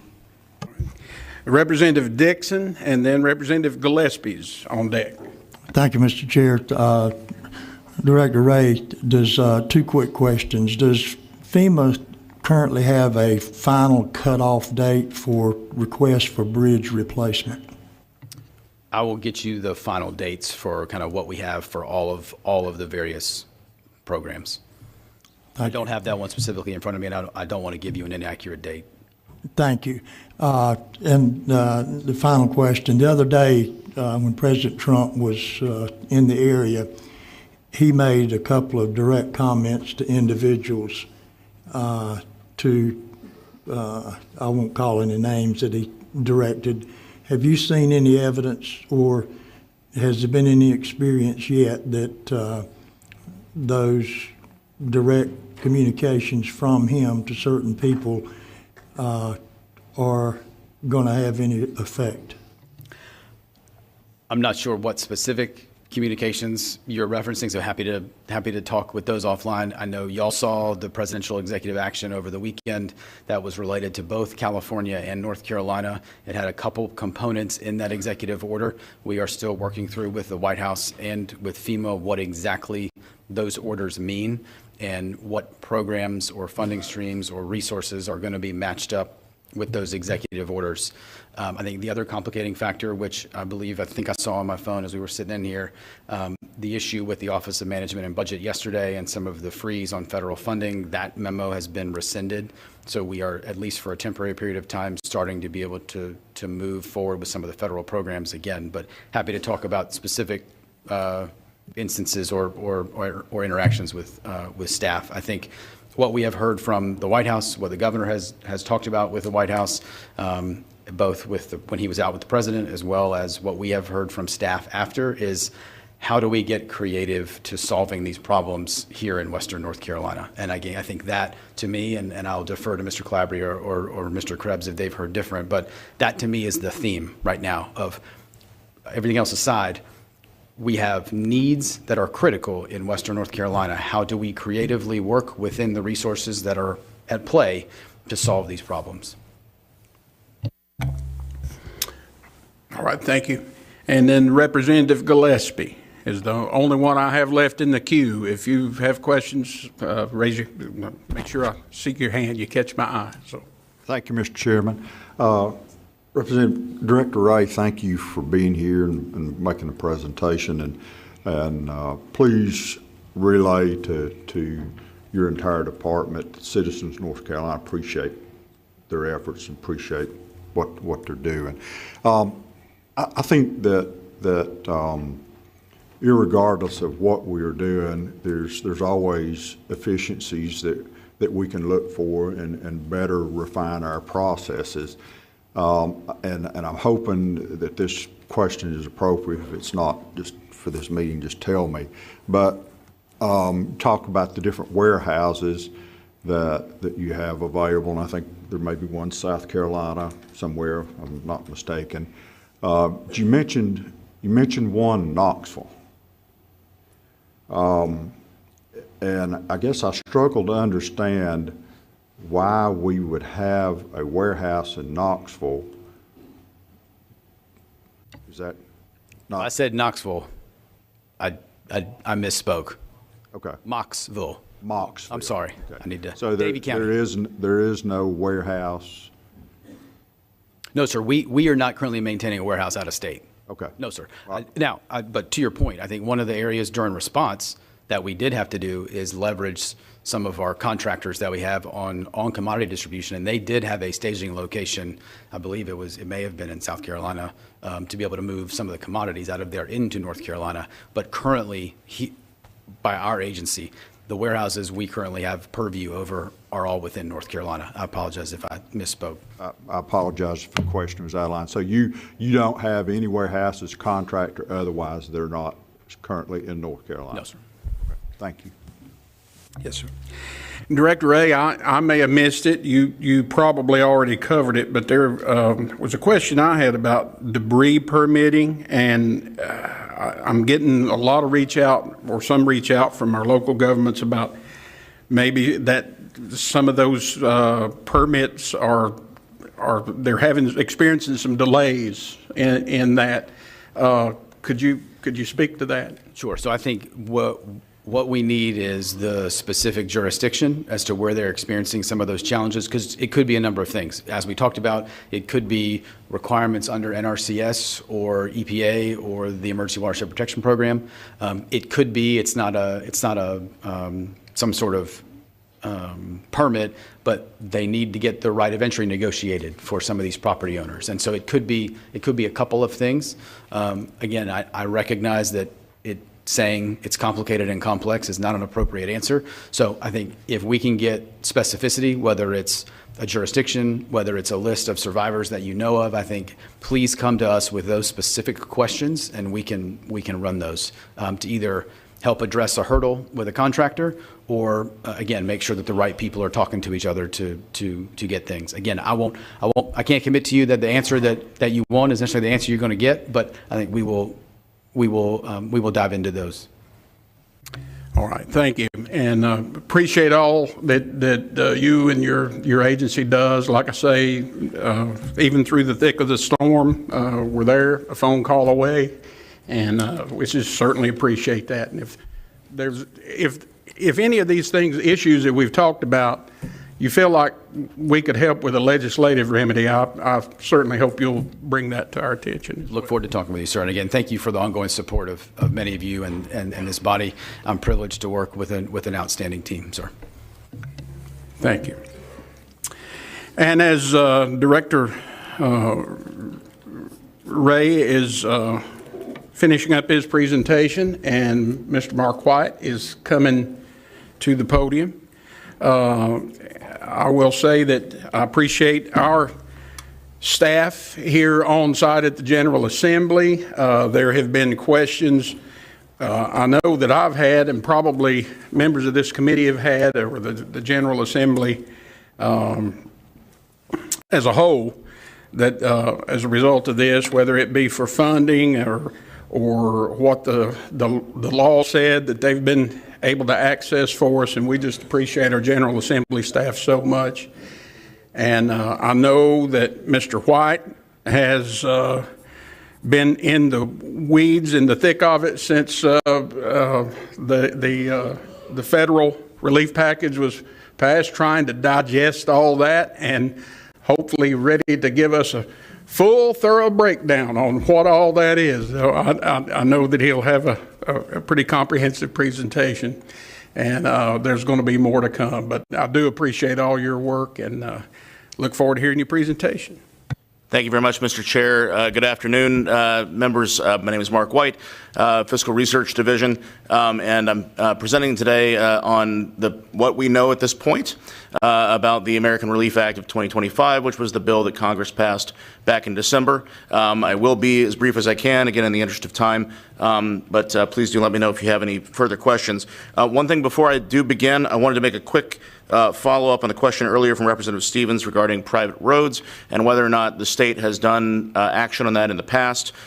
There was funding provided for Tropical Storm Fred recovery for private roads and bridges. It was a total of $20 million. There was also some funding provided back in the 2000s for, I believe it was Hurricane Irene, a smaller amount of funding to support that. So it's not with every disaster, but it has been done before. So before moving forward, just as Director Ray mentioned and as you've heard today, really disaster recovery is a partnership between all levels of governments as well as from nonprofits, but we're focusing on how the money flows today, and so that's the focus here. Some of the major federal programs include those that are run by FEMA that we've heard about, the Individual Assistance Program that helps with housing and other needs, the Public Assistance Program helping with publicly owned infrastructure and disaster response, and the Hazard Mitigation Program helping with long-term building and repairs. The Community Development Block Grant for Disaster Recovery Program run by HUD is another major federal funding source. These are just two of the examples, but they are ones that we'll hear about a bit in this presentation. Many of these federal programs carry a cost-sharing requirement of between 10 and 25%. That is not true of all the programs. CDBG-DR, for example, does not carry a match requirement, but that's where the state funding often comes in to cover that portion, the 10 to 25% of the costs. State-funded programs also typically are used to cover unmet needs that might be remaining after insurance or other federal aid programs have been exhausted. So the bill that Congress passed on December 21st of 2024 included more than $100 billion in various disaster recovery support programs.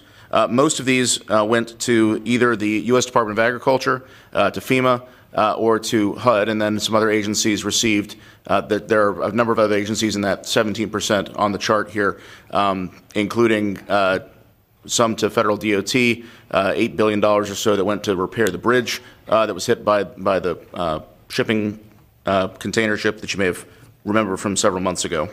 But so we're focusing on the three largest pots here, as well as a few other highlights. First, for FEMA funding.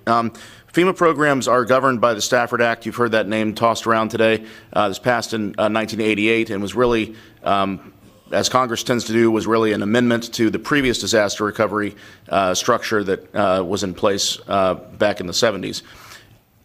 This bill included $28 billion to top up FEMA's disaster relief fund, not particularly for new efforts, but to ensure that that fund had sufficient money available to actually cover all of the existing programs that operate based on MOUs and other agreements between North Carolina, the federal government, and other states.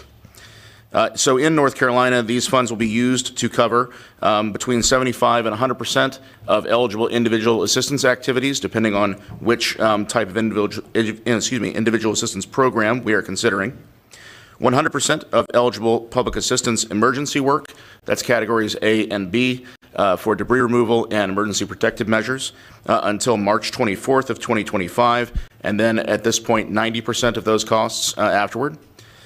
It'll be used to cover 90% of the eligible public assistance permanent work costs and 75% of eligible hazard mitigation costs. Then the next pot in the congressional bill to mention was the CDBGDR funding at HUD.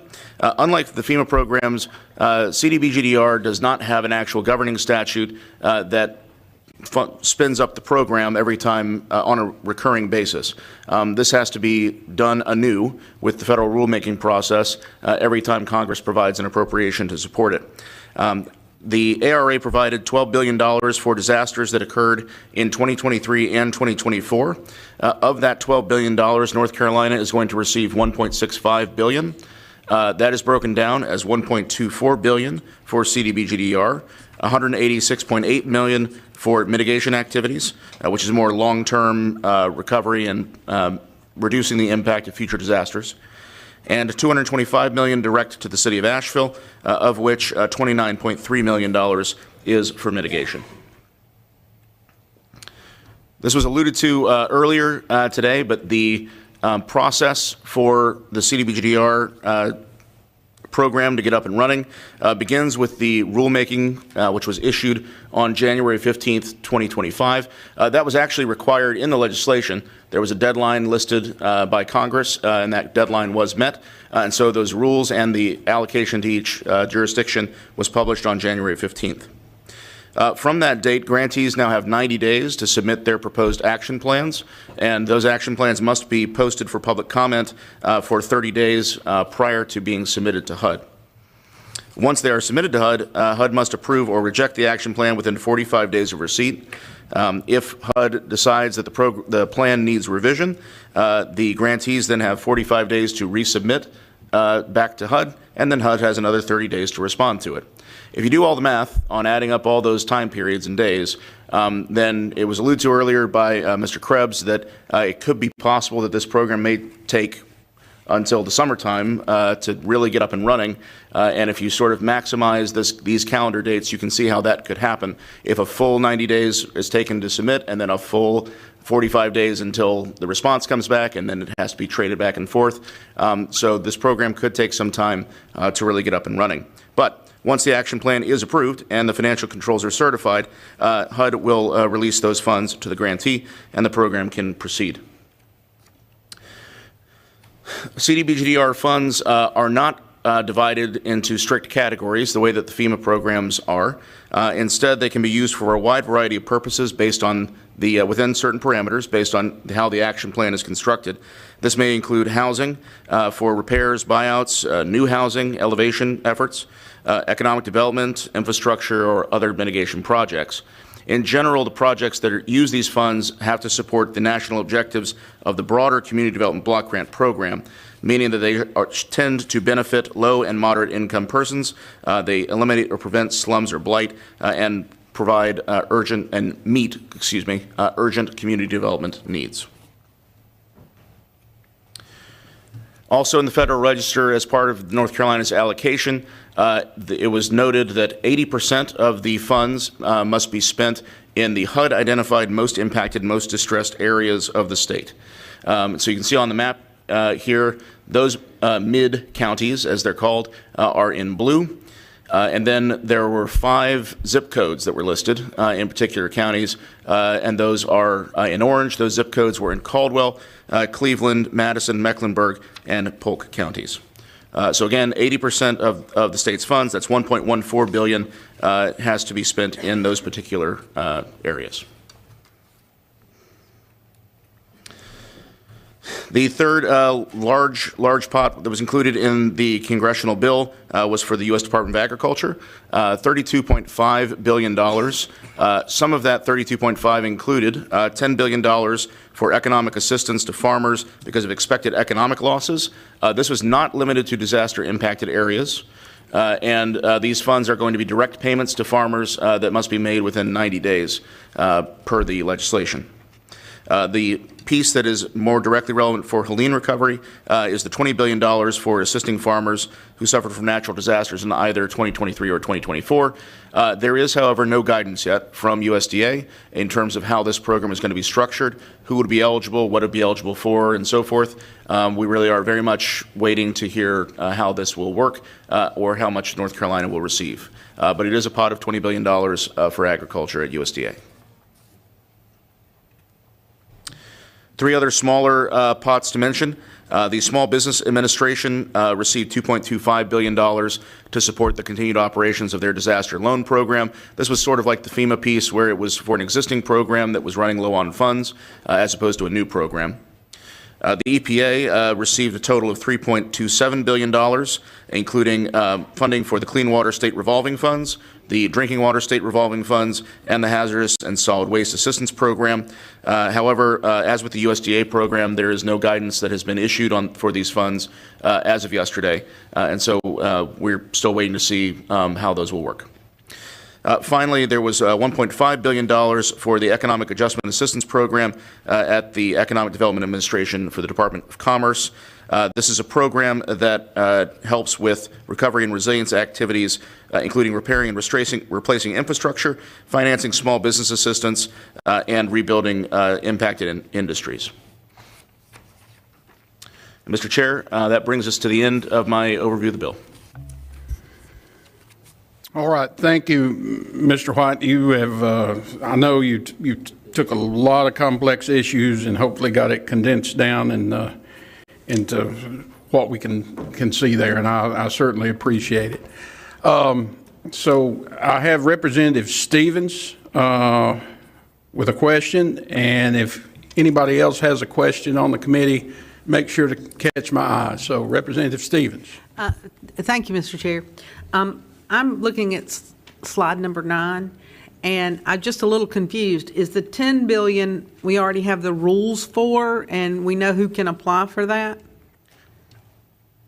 Representative, my understanding of that program is that it's going to be direct through USDA, and that they are in the process of spinning it up, and that's funding that won't touch the state, so to speak, and that the state does not have an administrative piece in. And so I can find out, we'll get more information for you in terms of how folks could apply for that, or if they can apply at this point. The first 10 and the second 20. That'd be great. Thank you. All right, I have Representative McNeely in the queue, and I know there were others, but I didn't necessarily get you down. So make sure you catch my eye. Representative McNeely. Thank you, Mr. Chairman.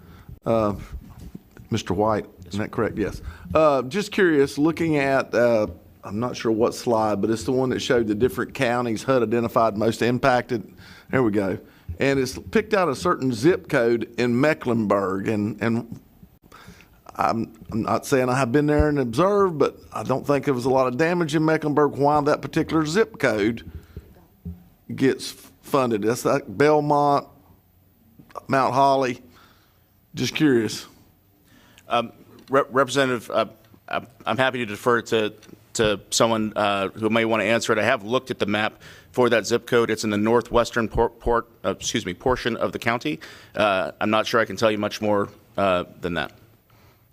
I think Representative Willis may have some information there. Yeah, Representative McNeely. Sorry, I thought I hit it. Thank you, Mr. Chair. It's in the lake area there, Mountain Island Lake area. There was a section down in there that had flooded part of the lake. off of that, and with all the rainwater and everything that came through, and so there was some damage. So it was a very small, limited area there, but it was not all of Mecklenburg County, obviously. So okay, it's very, very limited scope. All right. Mr. Chair, can I just add something?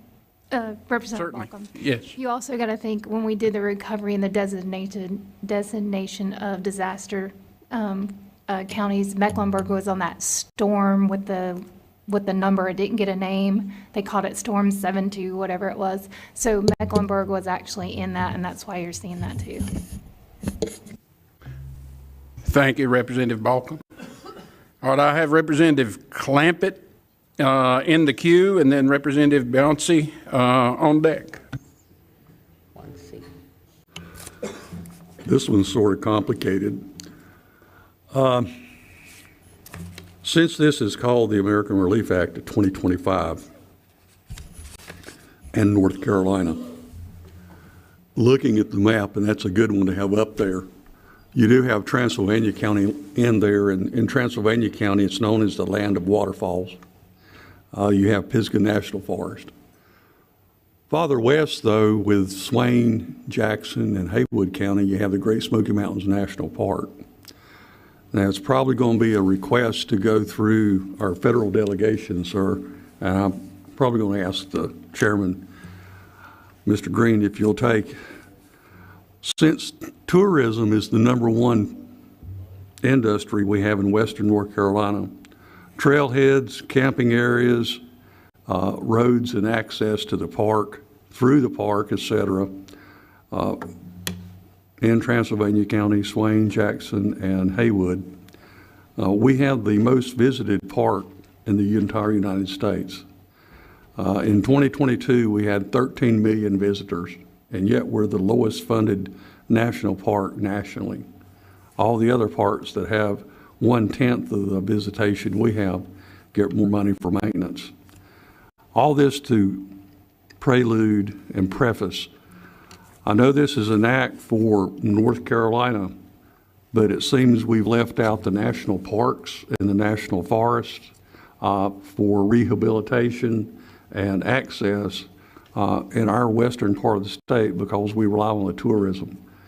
Is there a chance that we can take and massage the system, since we're talking about FEMA, et cetera, and nudge our federal delegation, Mr. Chair, from this committee to ask for assistance to reinstitute the accessibility into the national parks and the national forest?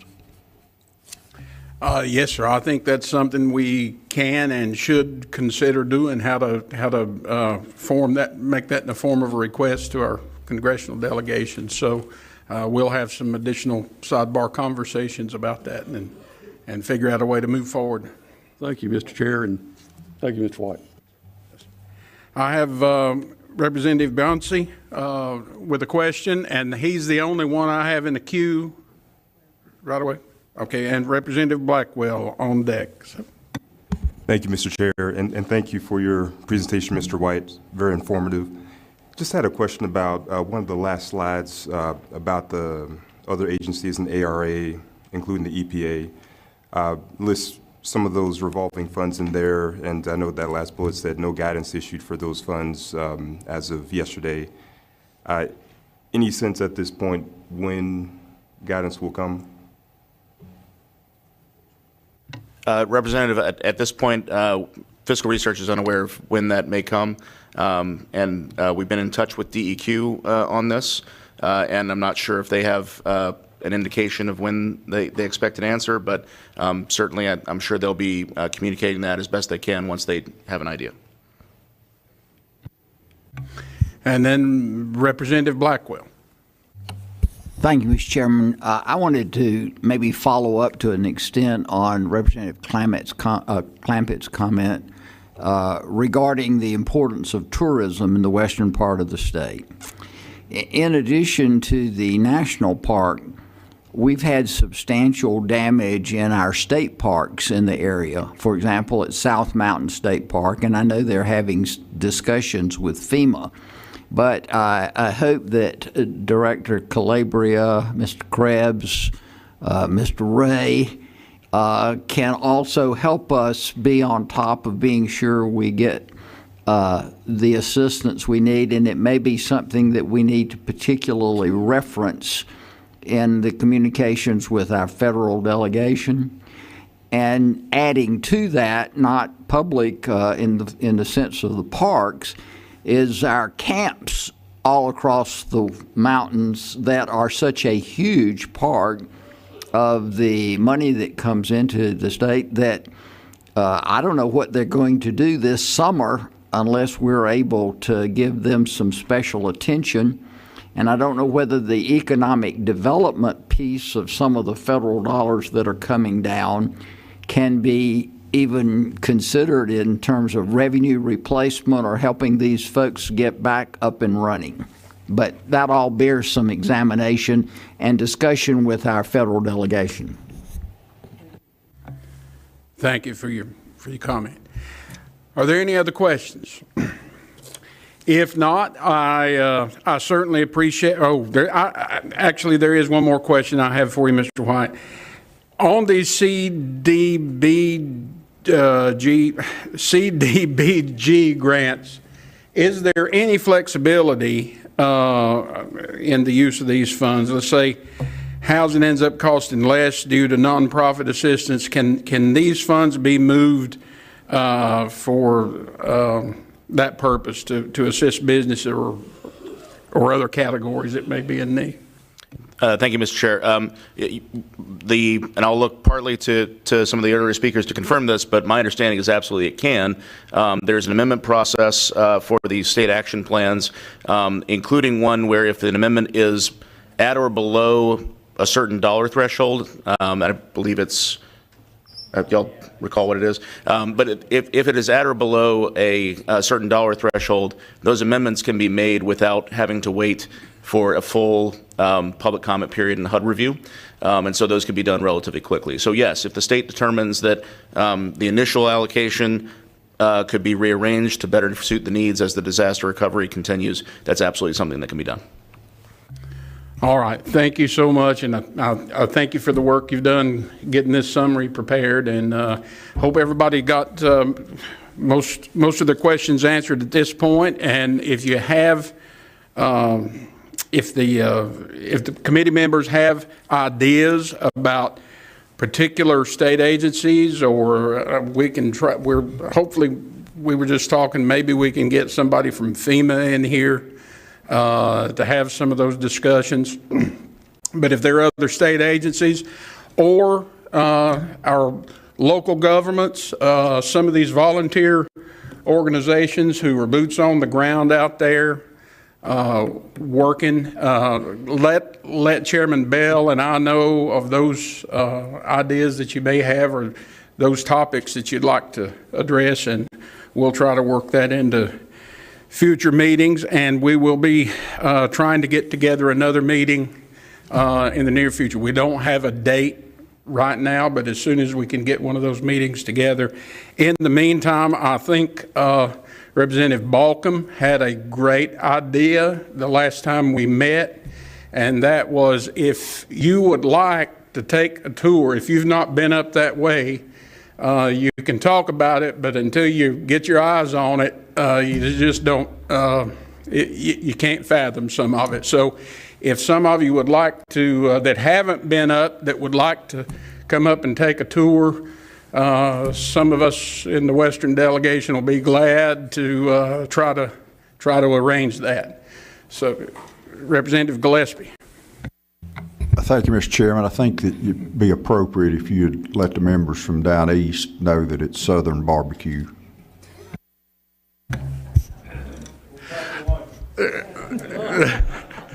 We do barbecue with ketchup up there, don't we? Not vinegar.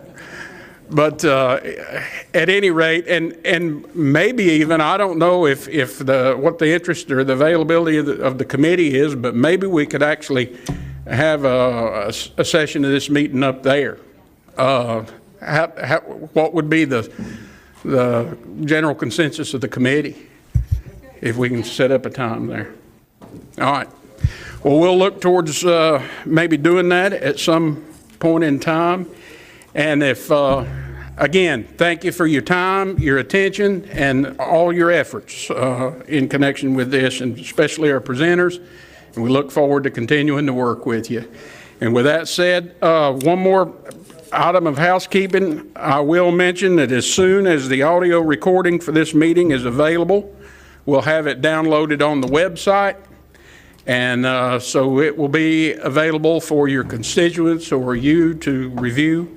And once again, thank you. And if nothing else, we'll be adjourned.